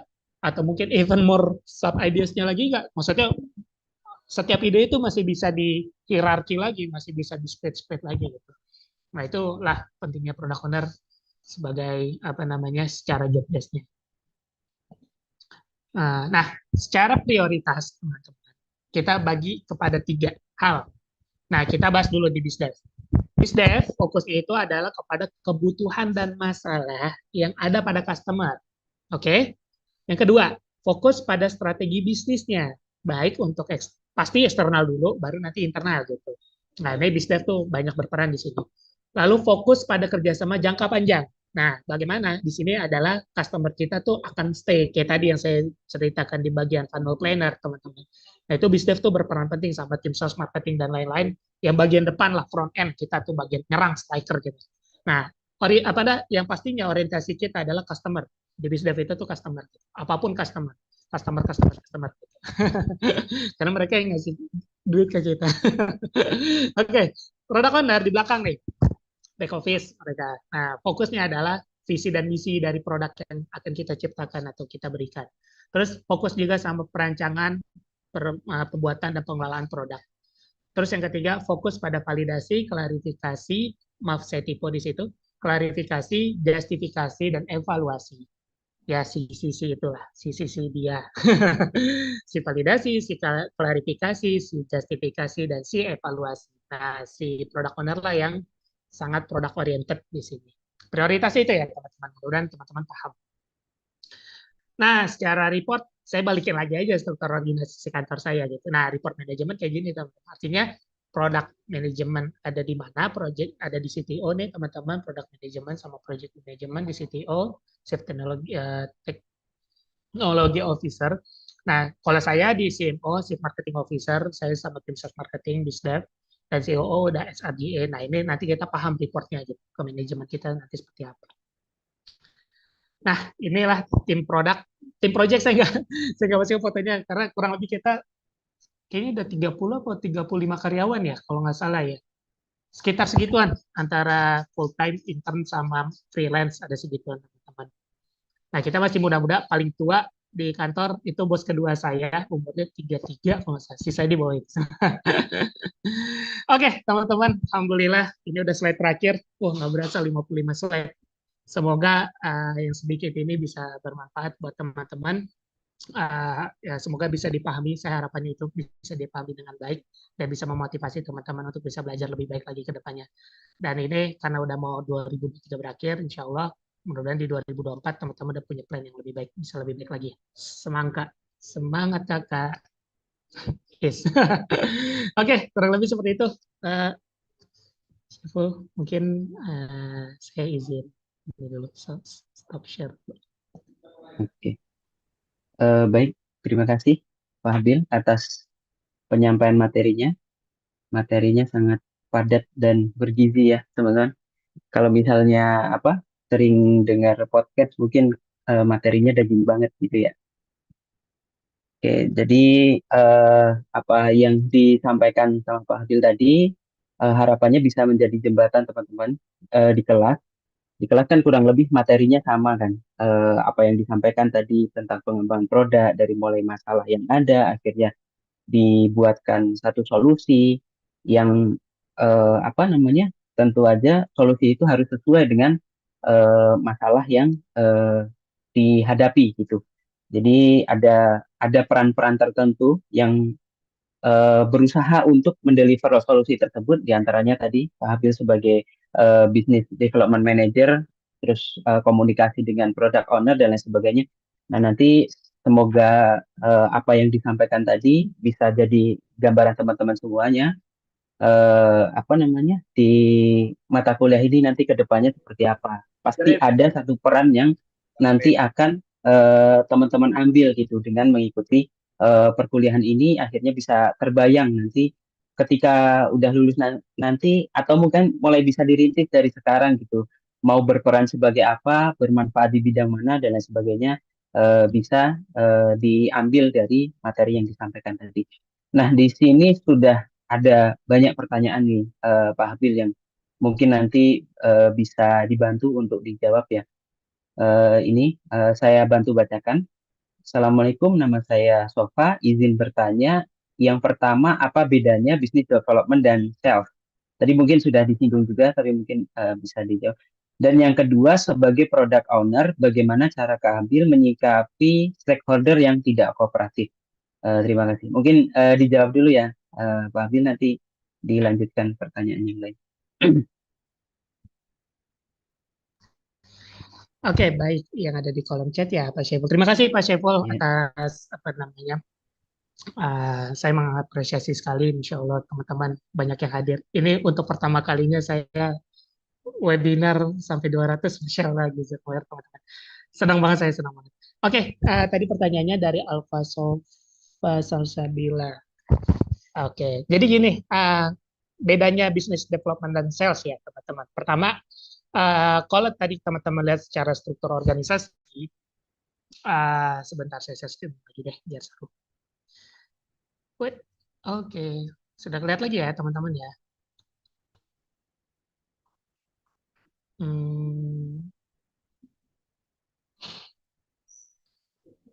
Sebentar ya teman-teman ya.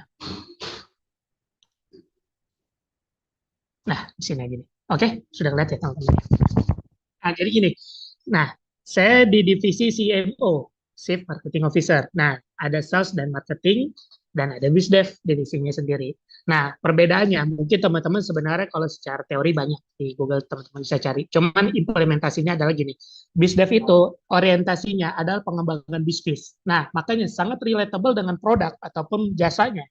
Sedangkan kalau sales dan marketing itu orientasinya adalah ya sales, jualannya gitu teman-teman, atau memasarkannya. Nah, sedangkan bisnis ini tuh biasanya memang kalau secara struktur organisasi sering ngobrol di tengah, posisinya di tengah gitu. Jadi yang bagian tengah ini BizDev, bagian belakang ini ada tim development, produk, dan misal orang-orang belakang. Nah, di sini ada orang-orang sales dan marketing, atau desain, atau content creator, dan lain. Ini di depan nih teman-teman mereka. Nah, mereka ini yang coba akan ditengahi atau diberikan solusi sama seorang BizDev. Misalkan sales dan marketing bilang, Bang Abil, ini customer kita mau gini, mau ada fitur gini. Lu nanti sales kita bisa naik sekian. Nah, itu biasanya jembatannya, itu ngobrol dulu sama kita tuh, teman-teman. Ngobrol sama tim BizDev. Bang Abil ya gini. Oh ini valid tuh ini. Nah, baru nanti dari BizDev ini ngobrol lah ke project manager atau ke product manager di sini. Dia akan menjelaskan, oh ini benar nih usernya valid nih gini, tolong ya bikinin ya. Nah, itulah teman-teman. Itu bedanya. Jadi sales itu ya sales dan marketing orientasinya adalah penjualannya, pemasarannya, sedangkan BizDev itu ya bisnisnya. Nah, bisnis itu di BizDev itu makanya banyak lebih ke B2B, bukan ke B2C. Artinya fokusnya adalah jangka panjang, kerjasamanya itu lebih luas, dan kerjasamanya kemitraan gitu. Misalkan dengan vendor, dengan apa itu biasanya di BizDev. Karena mempengaruhi dua sisi penjualan dan sisi pengembangan. Kurang lebih seperti itu. Mudah-mudahan menjawab ya tadi ya, kalau buat apa namanya perbedaan. Lalu bagaimana cara menyikapi stakeholder yang tidak kooperatif? Gini teman-teman, balik lagi kita harus clear di awal. Artinya dari semenjak teman-teman di hiring atau teman-teman pekerjakan di situ, itu teman-teman harus clear apa yang harus kalian lakukan, apa hak dan tanggung jawab kalian, apa yang nanti menjadi visi dan misi dari perusahaan ini atau produk ini, itu harus clear teman-teman. Nah, makanya kenapa akad itu penting gitu. Akad itu atau mungkin istilahnya kita mengetahui lebih detail tadi yang saya bilang, tak kenal maka tak menang gitu. Kalau kita semakin kenal, kita kenal stakeholdernya secara baik, ya kalau emang qadarullah dia kurang kooperatif, ya itu jadi keputusan teman-teman. Balik lagi, semua tuh ada pilihannya. Kalau teman-teman ngerasa ini nggak kooperatif dan ini bisa apa namanya memperburuk keadaan teman-teman ke depannya, ya itu teman-teman ada pilihan, ada plus minus. Nah, bijaklah di situ teman-teman pilihnya. Kalau misalkan akhirnya qadarullah udah terlanjur nggak kooperatif, balik lagi di sini tuh kita perlu adanya komunikasi. Karena bagi saya itu biasanya tuh hal-hal yang sifatnya tidak kooperatif itu tuh mungkin itu ada indikasi kita tidak banyak tahunya gitu, atau mungkin indikasi yang kita tuh bawanya suzon aja gitu, atau indikasi kita punya rasa apa pribadi gitu ke orang itu. Tapi pengalaman saya pribadi, saya udah kerja dari tahun 2010 teman-teman. Nah, saya tuh pengalaman saya pribadi, masalah kooperatif dengan stakeholder itu tuh biasanya memang masalah komunikasi aja. Semakin kita tidak jelas komunikasinya, ya semakin tidak kooperatif, sesimpel itu. Nah, adapun masalah nanti penyikapannya dan lain-lain itu berjalan waktu. Kita bisa ngobrol sama beliau. Kalau sama beliau nggak bisa, kita ngobrol sama yang memungkinkan bisa nyampein ke beliau. Atau kita ngobrol sama tim HR. HR kan memang bagian dengerin curhat kita, ya kita ngomong ke HR gitu. Nanti dia yang nyampaikan. Kurang lebih kayak gitu. Mungkin Mbak siapa tadi namanya? Mbak Sofa. Sofa. Oke, ya gitu mungkin Pak. Oke, saya lanjutkan ya Pak ya. Siap, Ini Pak. Assalamualaikum, nama saya Aipullah, izin bertanya. Tadi ada 8 tips untuk menjadi product owner. Nah, ketika ada satu skill misal yang kita tidak mampu atau kurang, apa kita bisa jadi product owner atau seperti apa? Ini juga ditanyakan juga di kolom chat YouTube. Mungkin relate juga nih, rasa atau sifat penting apa yang harus dimiliki seorang product owner? Mungkin bisa dijawab dulu. Siap. Mungkin Kak Aipullah dulu ya. Ya, terima kasih Kak Aipullah. Oke, berarti tadi 8 tips untuk product owner. Sebentar, biar enak saya tampilin lagi ya. Sebentar. Di sini. Oke. Nah, kalau kita ada satu skill atau beberapa skill kita nggak kuasai dari 8 tips ini, nggak apa-apa. Artinya gini, bagi saya pribadi, prinsip saya adalah gini teman-teman. Saat kita tahu kita bisa sesuatu hal gitu, satu aja atau dua atau tiga gitu kan, itu yang penting adalah prosesnya. Karena bagi saya adalah saat kita menguasai suatu skill, itu sebenarnya akan berpengaruh dengan skill-skill lainnya gitu. Nah, saat kita memproses satu anak tangga, maka anak tangga kedua, ketiga ini kita akan mulai bisa mendapatkannya gitu. Artinya kalau ada tips, 8 tips yang saya bilang di sini atau di internet lain itu bilang itu. Nah, teman-teman yang paling mudah aja dulu, teman-teman kenalin dirinya dulu gitu. Dari 8 tips ini saya paling bisa yang mana nih? Contoh, misalkan teman-teman jago nih komunikasinya. Ya udah, dari komunikasi itu biasanya yang digunakan cuma dua. Apa teman-teman? Mulut dan kuping, pendengaran. Teman-teman pendengarannya baik, teman-teman bisa meresponnya dengan baik. Nah, itu sebenarnya akan mempengaruhi sama pengetahuan teman-teman. Saat teman-teman menjadi pendengar yang baik, itu nanti akan ngaruh tuh sama poin satu. Oh, kita jadi pendengar yang baik, kita mulai ngerti nih, oh produknya gini, gini, gini, gini, gini, gini, gini. Nah, kalau kita komunikasinya bagus, kita akan bilang, Pak, sebenarnya pengguna itu butuhnya apa sih, Pak? Nah, nanti lari tuh ke tips yang nomor 4.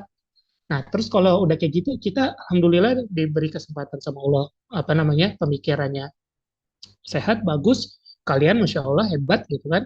Nah, kalian diberi pemikiran itu, terus kalian bisa pahami tuh, oh oke, bisnisnya gini, produknya gini, oke deh, saya udah mulai ketemu nih Pak, kayaknya mendingan ini Pak. Nah, itu, gitu. Artinya saat kalian sudah bisa satu dan satu skill dari 8 ini, minimal satu, kalian bisa. Yang paling gampang menurut saya adalah tadi, kita mudah aja berkomunikasi. Karena ya keseharian kita komunikasi gitu.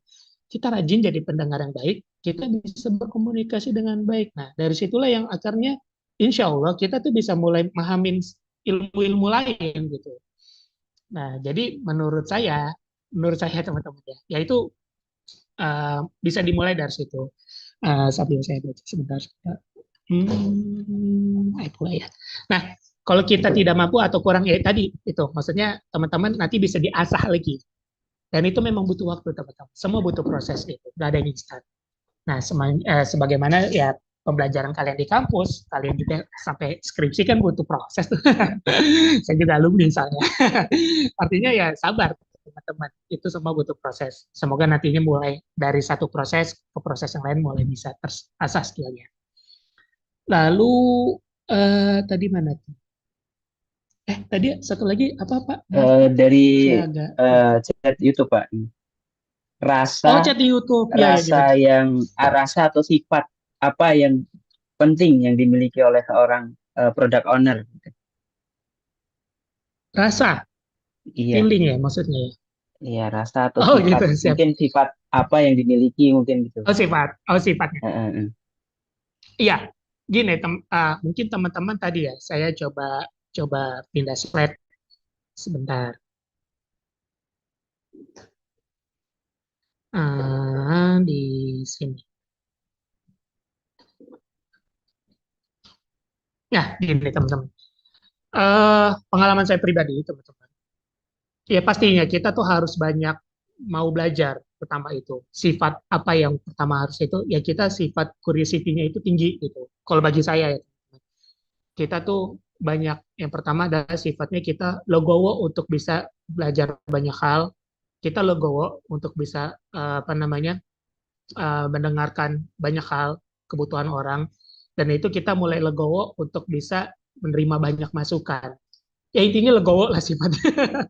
Nah, dari situlah yang nanti harapannya saat teman-teman udah mulai terbuka hatinya lebih lapang, dadanya lebih lapang, itu mulai masuk tuh ide-ide, mulai masuk tuh kebijaksanaan untuk bisa nentuin fitur apa, produk apa, layanan apa, sebelum nanti teman-teman eksekusi. Karena kematangan berpikir itu sangat diperlukan sifatnya. Dan itu ya itu tadi, kita harus mau membuka diri, gitu. Kita mau banyak belajar, kita mau ikhlas untuk bisa dapat masukan. Karena memang capek, jujur capek gitu. Kita akan sering banyak apa namanya masukan dari orang lain. Tapi ya itu memang menjadi kewajiban.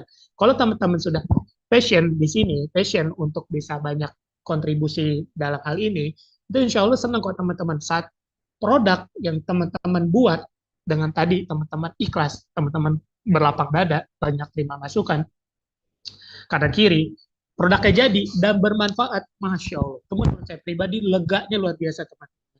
Selagi itu produknya tadi ya bermanfaat, terus bisa bikin orang sukses. Misalkan teman-teman bikin apa ya? Contoh misalkan teman-teman nanti bikin website untuk apa namanya pengembangan soft skill tentang lapang diri. Nah, ada orang nih bawanya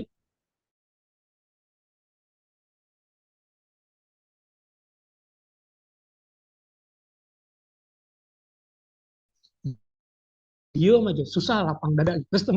Terus orang itu bayar saya produk itu ke obat tuh, bagi saya obat. Cuman menurut saya motivasi, dan itu sifat yang menurut saya penting untuk dipunyai sama setiap produk konten. Di luar sifat yang udah profesional lain kayak tanggung jawab, terus juga bijaksana, apa namanya pemutus pemegang keputusan yang baik dan lain, itu banyak. Nanti teman-teman bisa search itu. Cuma menurut saya fondasinya itu. Iya Pak Syaiful, mungkin itu Pak. Baik. Jadi harus curiosity-nya harus tinggi gitu ya, Pak ya. Itu Pak. Terus selanjutnya ini dari Teguh Arsetio, tantangan yang dihadapi oleh seorang business development dalam menjalankan tugasnya. Mungkin tantangan yang pernah dihadapi sama Pak Abil itu apa aja? Oke, Teguh Arsetio. Ya, tantangannya kita lebih banyak keluar sebenarnya teman-teman.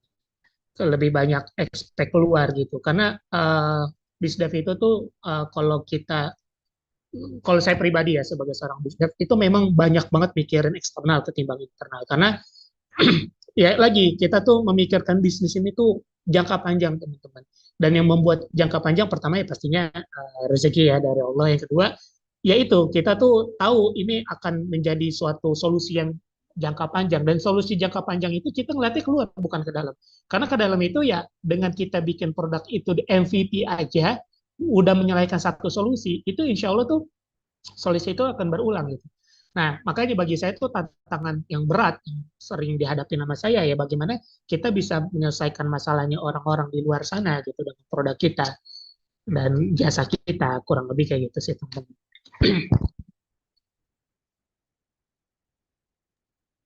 Oke, selanjutnya untuk Nadira terkait skill tadi sudah dijawab ya untuk skill ya. Untuk selanjutnya mungkin Muhammad Rizal untuk tidak takut dalam mengambil resiko, supaya kita tidak takut dalam mengambil resiko dalam membuat bisnis produk atau jasa, dan berikan bayangan atau contoh gitu untuk supaya apa namanya berani gitu mengambil resiko itu. Oke, siap. Nah, mungkin gini teman-teman. Nah, ini sebenarnya Mas Rizal, ya waalaikumsalam warahmatullahi wabarakatuh. Teman-teman saya izin jawab secara jamak ya. Jadi teman-teman yang ucap salam, insya Allah udah saya jawab salamnya. Oke, terkait masalah bagaimana kita tidak takut mengambil resiko. Bagi saya ini butuh waktu, jujur teman-teman. Nggak ada tips apa-apa, cuman memang butuh waktu, butuh mental yang kuat dan butuh banyak ngobrol gitu, banyak wawasan lah. Nah, itu yang membuat kita pertimbangan kita atau risiko kita itu terminimalisir insya Allah. Nah, salah satunya tipsnya sebenarnya dari sini teman-teman. Tadi yang saya bilang, kalau kita udah mulai paham produknya yang mau dibuat, resiko itu kan biasanya, dan setahu saya, kebanyakan risiko itu munculnya dari eksternal gitu. Artinya saat teman-teman minimalisir resiko eksternal, insya Allah internal juga akan terminimalisir.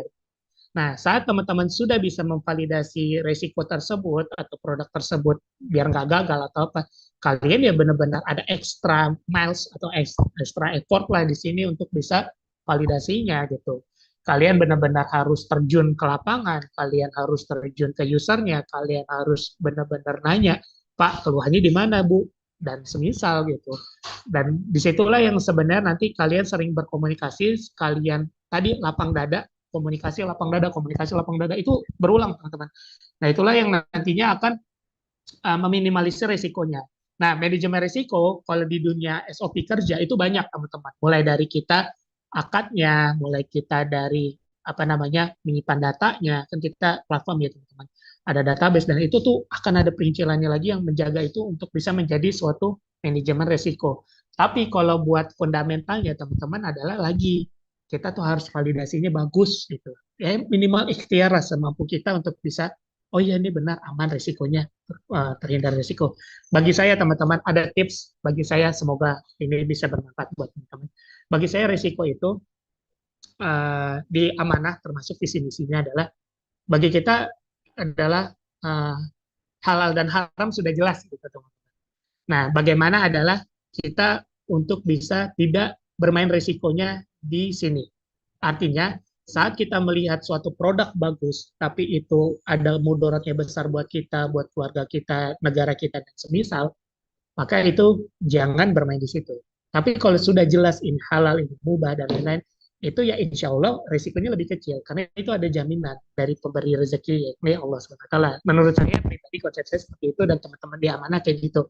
Visi-misinya gitu. Jadi diturunin seperti itu. Artinya saat kita udah mikirin, oh iya nih, platformnya boleh, halal, membantu yang halal gitu. Nah itu risikonya insya Allah udah mulai terminimalisir jauh gitu. Nah tinggal bagaimana implementasi di produknya agar biar lebih terminimalisir lagi. Nah kurang lebih kayak gitu. Semoga menjawab ya.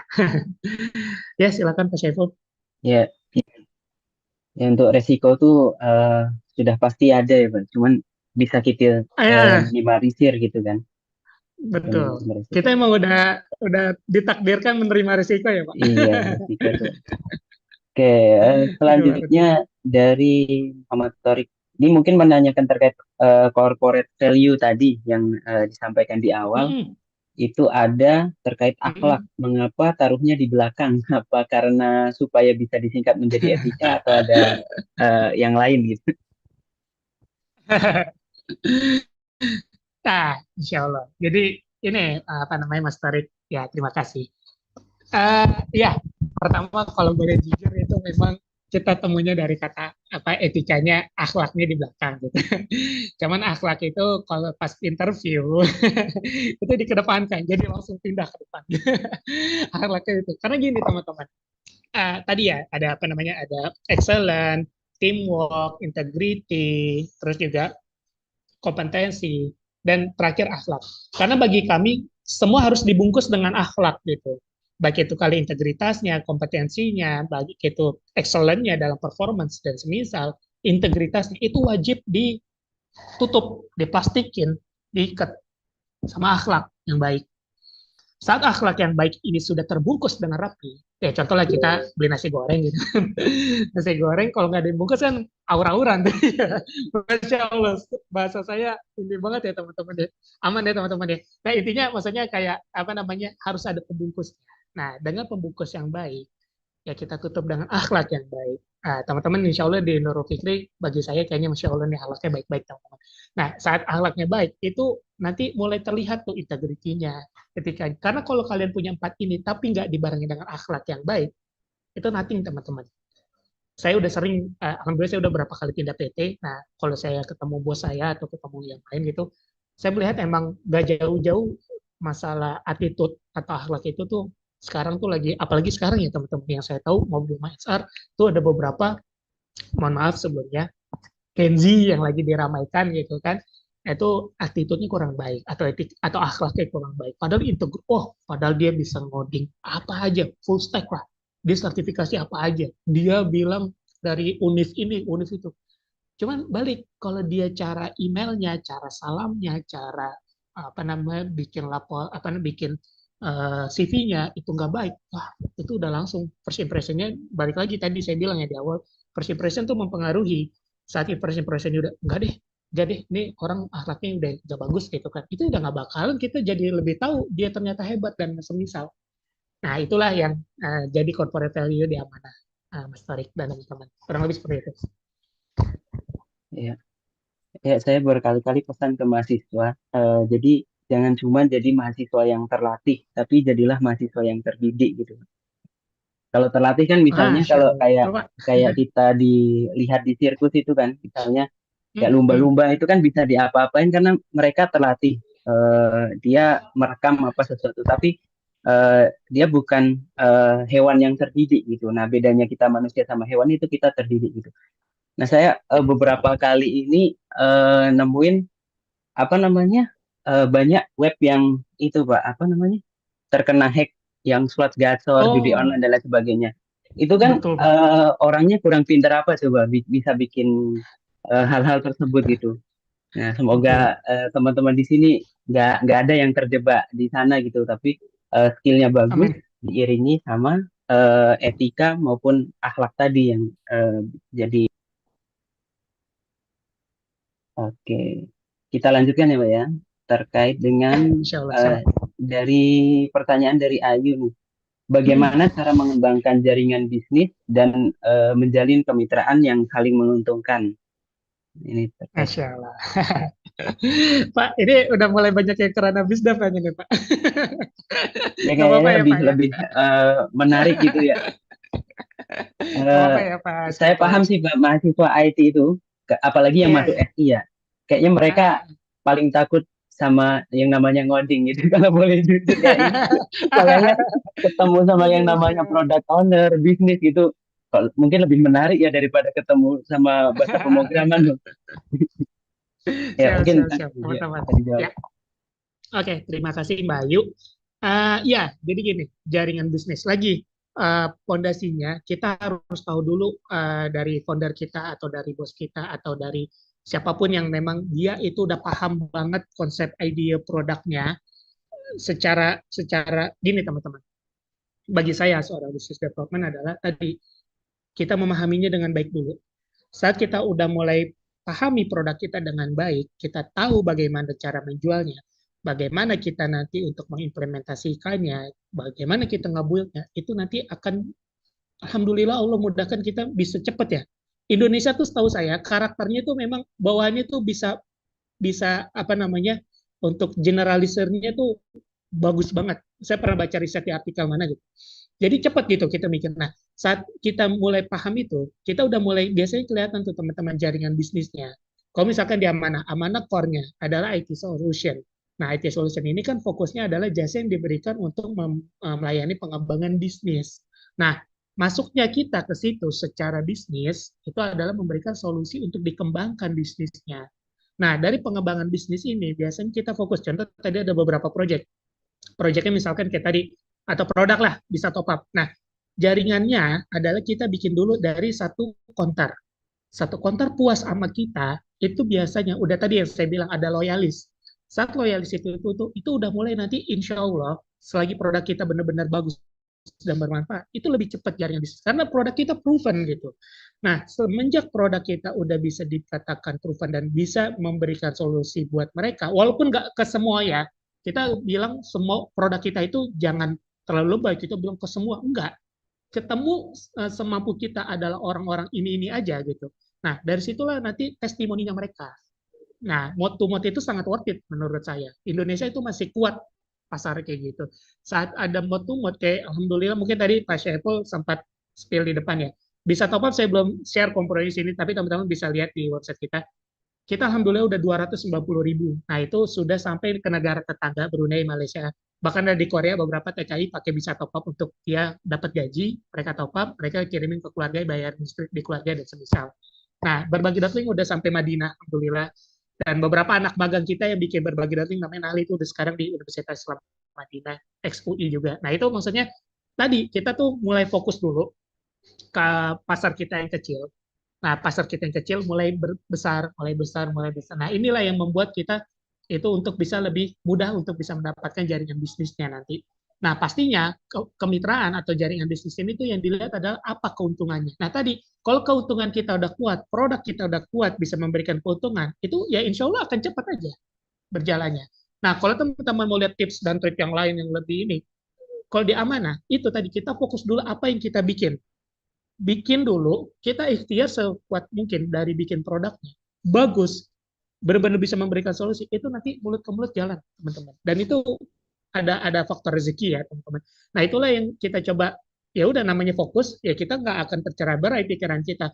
Nggak akan semua customer kita dengerin. Karena kalau kita udah makin luas, itu makin banyak input ke kita makin nggak fokus. Tapi kalau kita mulai dari yang kecil dulu, kita mulai dari kita yang mampu dulu, itu insya Allah tuh bisa step by step makin luas. Nah, makin luas, fiturnya makin berkembang, baru product owner berjalan di situ. Oh iya, ini. Nah, gitu, kurang lebih. Udah menjawab ya, Bayu. Ya, nah ini mungkin lanjutannya dari tadi, Pak. Pertanyaannya terkait dengan strategi untuk adaptasi dengan perubahan yang ada di pasar. Oke. Wah, menarik. Seperti Ya, apa? siap. Oke, terima kasih, Mbak Cahaya Nasida ya. Ya, ini menarik banget. Karena gini, teman-teman. Pasar itu, apalagi dunia IT, Masya Allah, itu udah luar biasa. Mungkin Pak Syaiful tahu ya, perkembangan dunia itu tuh gila banget. Serius gila banget, teman-teman. Saya bilang gila, emang udah se-crazy itu, teman-teman. Dan kita buat beradaptasi ya, lagi, teman-teman. Kita akan berpatokannya kepada dua hal. Kepada apa? Ilmu dan waktu. Bagi saya, berpatokan cuma pada ilmu dan waktu. Saat kita bisa beradaptasi dengan dua hal ini, ilmu dan waktu, insya Allah perubahan apapun yang ada di pasar kita bisa relevan. Kita bisa ngikutin. Saya nggak bilang spesifik strateginya A, B, C. Banyak banget kalian bisa cari, ChatGPT bisa merangkum itu. Tapi bagi saya, kalian harus tahu dulu fondasinya ada dua, yakni ilmu dan waktu. Saat teman-teman udah punya yang ilmu dan waktu, notabene ini under kontrolnya 100% di kalian.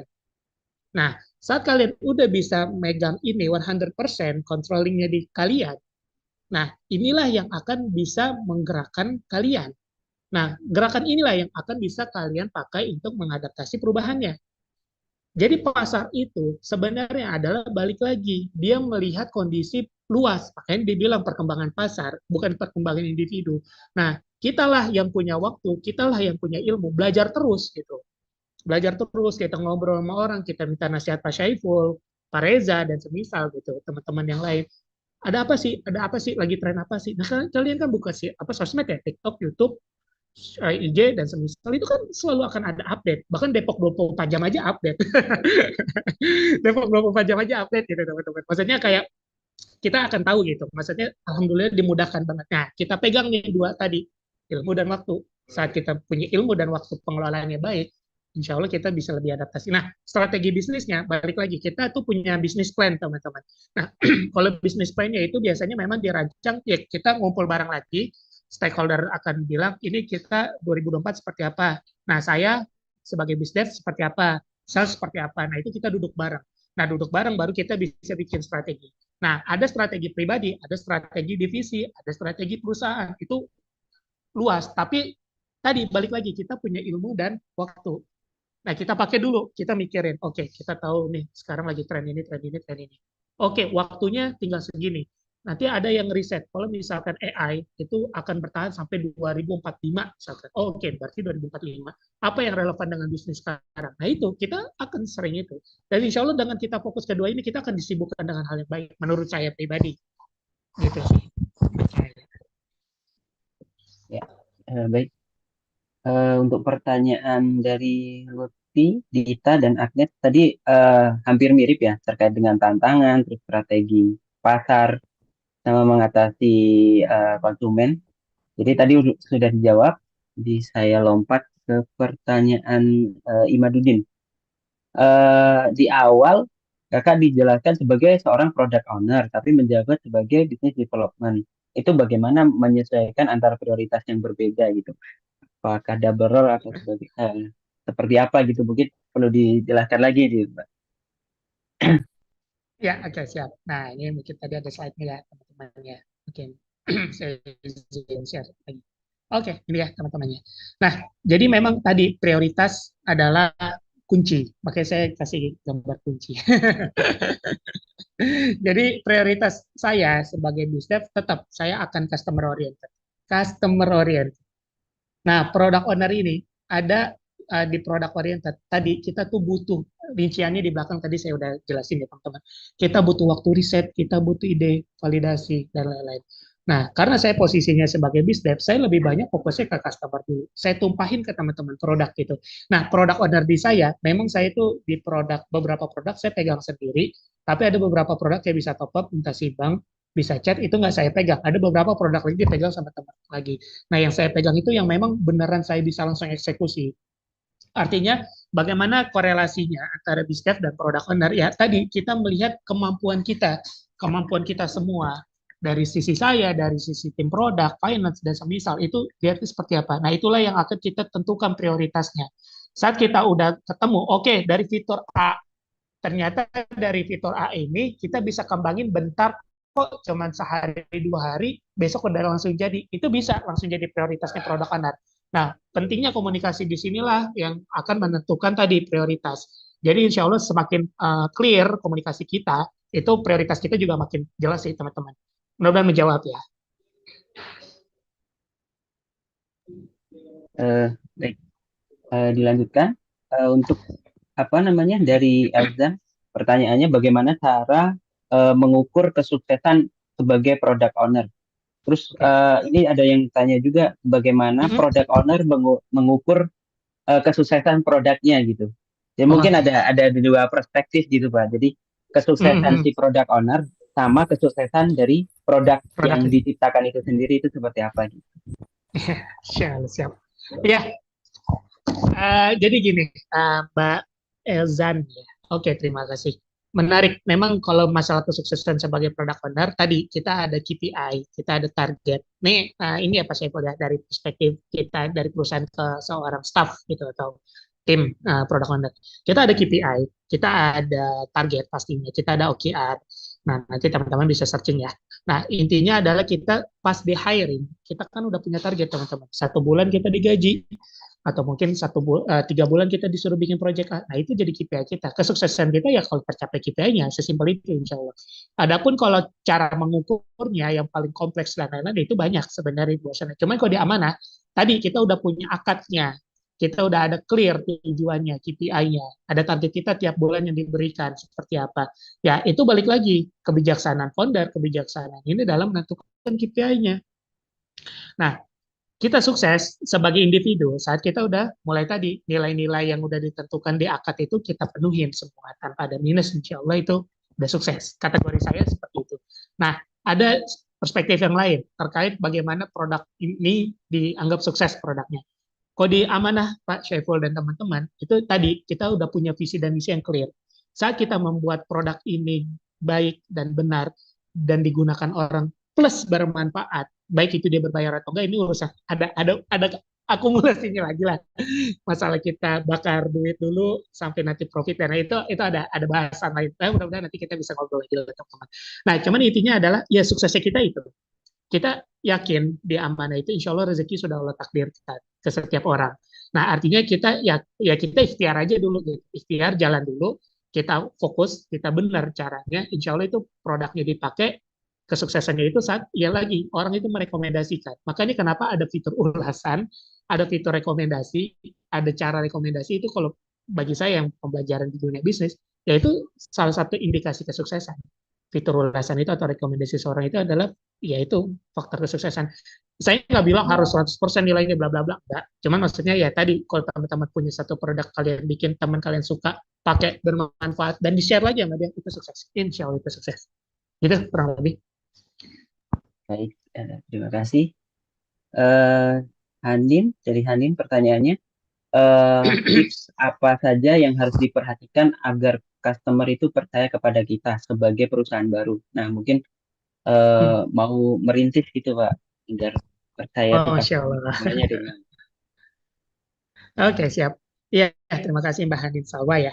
Iya, jadi kalau tipsnya sepengalaman saya Mbak, artinya gini, customer itu biasanya, kan tadi ya, izin saya share di funnel planner-nya. Nah, ini teman-teman. Nah, customer baru itu areanya di biru, teman-teman. Nah, teman-teman harus pahami nih tadi ada 5 kolom di sini. Customer segmentnya siapa gitu. Terus trafficnya gimana? Awareness yang diberikan seperti apa? Traffic ini maksudnya awareness-nya ya teman-teman. Lendernya atau kontennya seperti apa? Value proposition-nya apa? Baru nanti asetnya, audiensnya jadi apa? Gini, saya rinci ya. Simpelnya gini customer baru. Kalau misalkan di kasusnya saya memberikan kasus Amandemi, produk saya yang baru, produk kami yang baru maaf. Amandemi.co.id ini media pelatihan pendidikan dan nanti insya Allah teman-teman bisa belajar di sini free. Nanti kalau misalkan emang ada butuh voucher kelas gratis dan lain-lain ngobrol aja sama saya. Nah nanti di situ insya Allah saya coba berikan mudah-mudahan nanti bisa ya teman-teman ya. Nah intinya gini, customer segmentnya kita harus clear dulu customer kita siapa. Nah, kalau saya bikin amandemi.co.id adalah media pelatihan dan pendidikan IT dan digitalisasi yang bisa teman-teman manfaatkan. Nah, saya udah jelas customer segment saya adalah ada modern learner atau fresh graduate atau SMK atau SMA yang mereka notabene orang-orang IT dan yang fokus ke digitalisasi. Nah, dari situ kita bikin konten awareness-nya, yaitu tadi ada platform sosmed dan lain-lain. Kita kolaborasi. Nah, konten ini harus relevan dengan produknya yang kita tawarkan di value proposition. Nah, kita bikinlah kontennya di situ ya tentang program, portofolio, partnership, unique different style atau powerful konten yang memorable. Nah, ini tuh nanti ada pembahasan sendiri di bagian marketing. Intinya adalah kita berikan value-nya tentang produk kita itu harus clear. Kontennya harus jelas, harus tersampaikan dengan baik. Pasarnya ada. Itu. Saat dia udah mulai dapat, oh oke. Nah tadi di biru ini tuh mereka concernnya adalah tahu dulu ke kita. Setelah tahu mereka tuh biasanya ada curiosity. Mereka tuh rasa penasaran, apalagi kontennya udah di follow. Pas udah di follow kan akan rutin muncul di mereka atau kita bikin story and anything lah. Itu nanti masuknya ke marketing ya teman-teman. Cuman maksudnya intinya adalah produknya clear dulu, jelas dulu, terus baru nanti bagaimana masarinya. Adapun nanti dia nanya, oh saya mau masuk Amandemi tapi nggak ada kelas ini. Oh iya coming soon Bu, insya Allah. Ini kita lagi coba kembangin bla bla bla. Nah itu nanti ada lagi tuh, ada tips and triknya lagi untuk bisa mengelola customer. Itu ada di CRM dan lain-lain. Nah itu kurang lebih seperti itu. Jadi intinya kita harus punya produk yang proven, yang menawarkan solusinya, dan kita cara masarin itu benar gitu. Nah lagi customer bukan cuma beliau, beliau termasuk customer, tapi nanti kalau gagal di beliau kita coba lagi yang lain. Nah, dengan komunikasi yang baik, produk yang baik, insya Allah dari 10 orang bisa terima satu dan kita bisa konten kelola dia dengan baik. Kurang lebih seperti itu. Oke, baik. Terima kasih. Antusiasnya teman-teman yang banyak yang nanya, baik di Masya Zoom Allah. maupun di chat YouTube.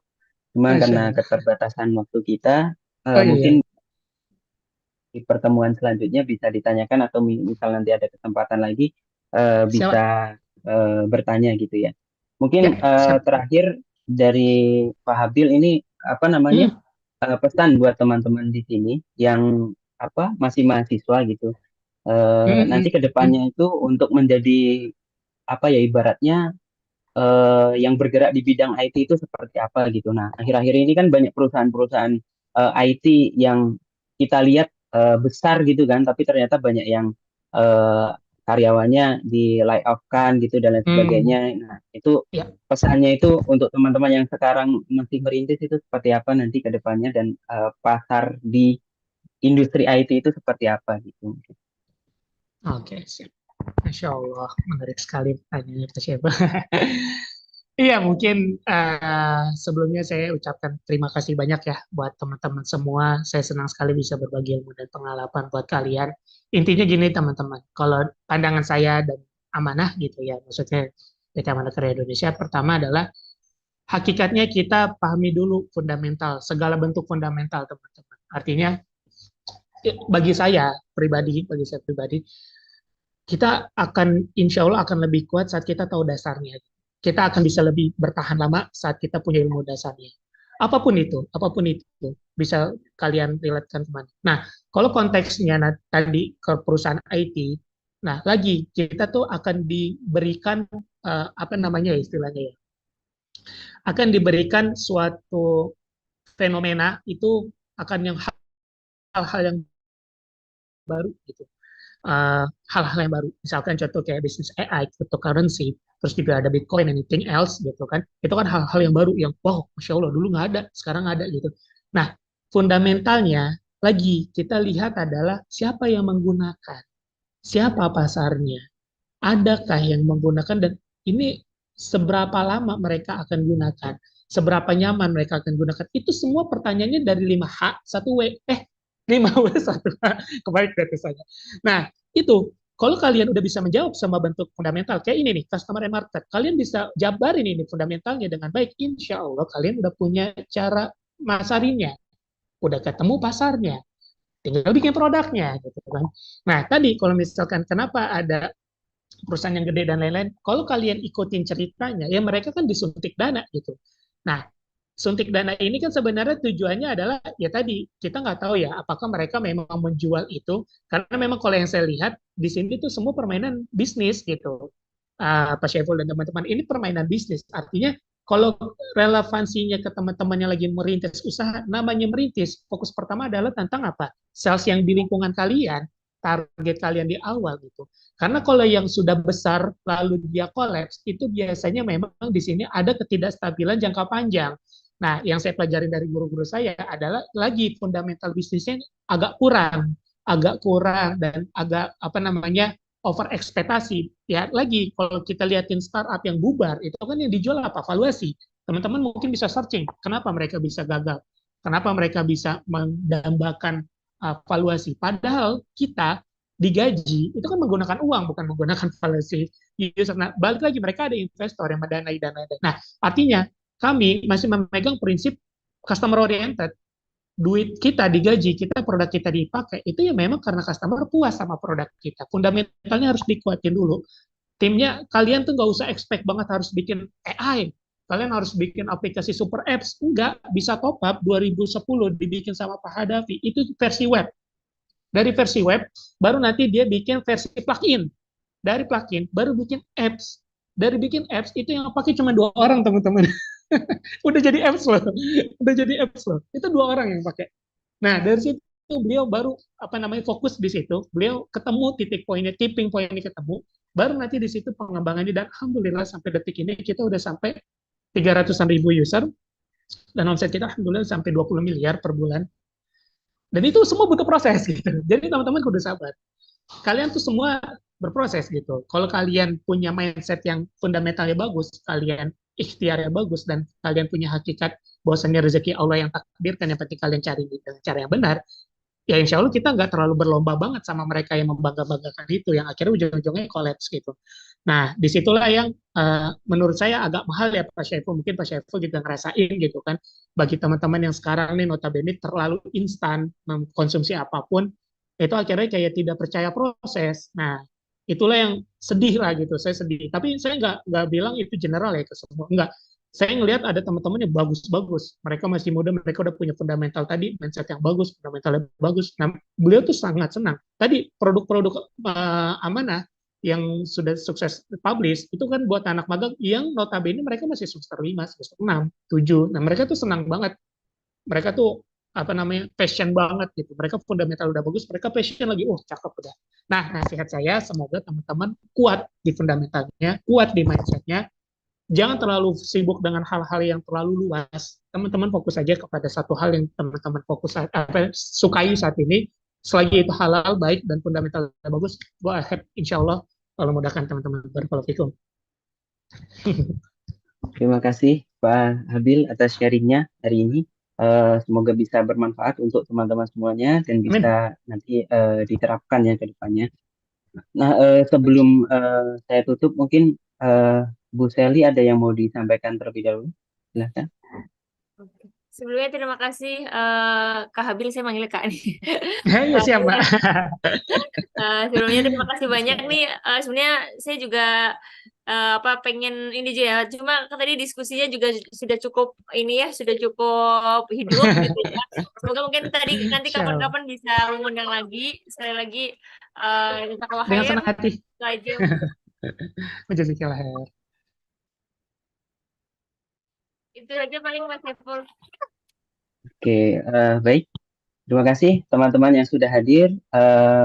Semoga apa yang kita pelajari hari ini bisa kita serap dengan baik dan bisa kita manfaatkan ke depannya. Kita tutup pertemuan dari hari ini dengan membaca hamdalah.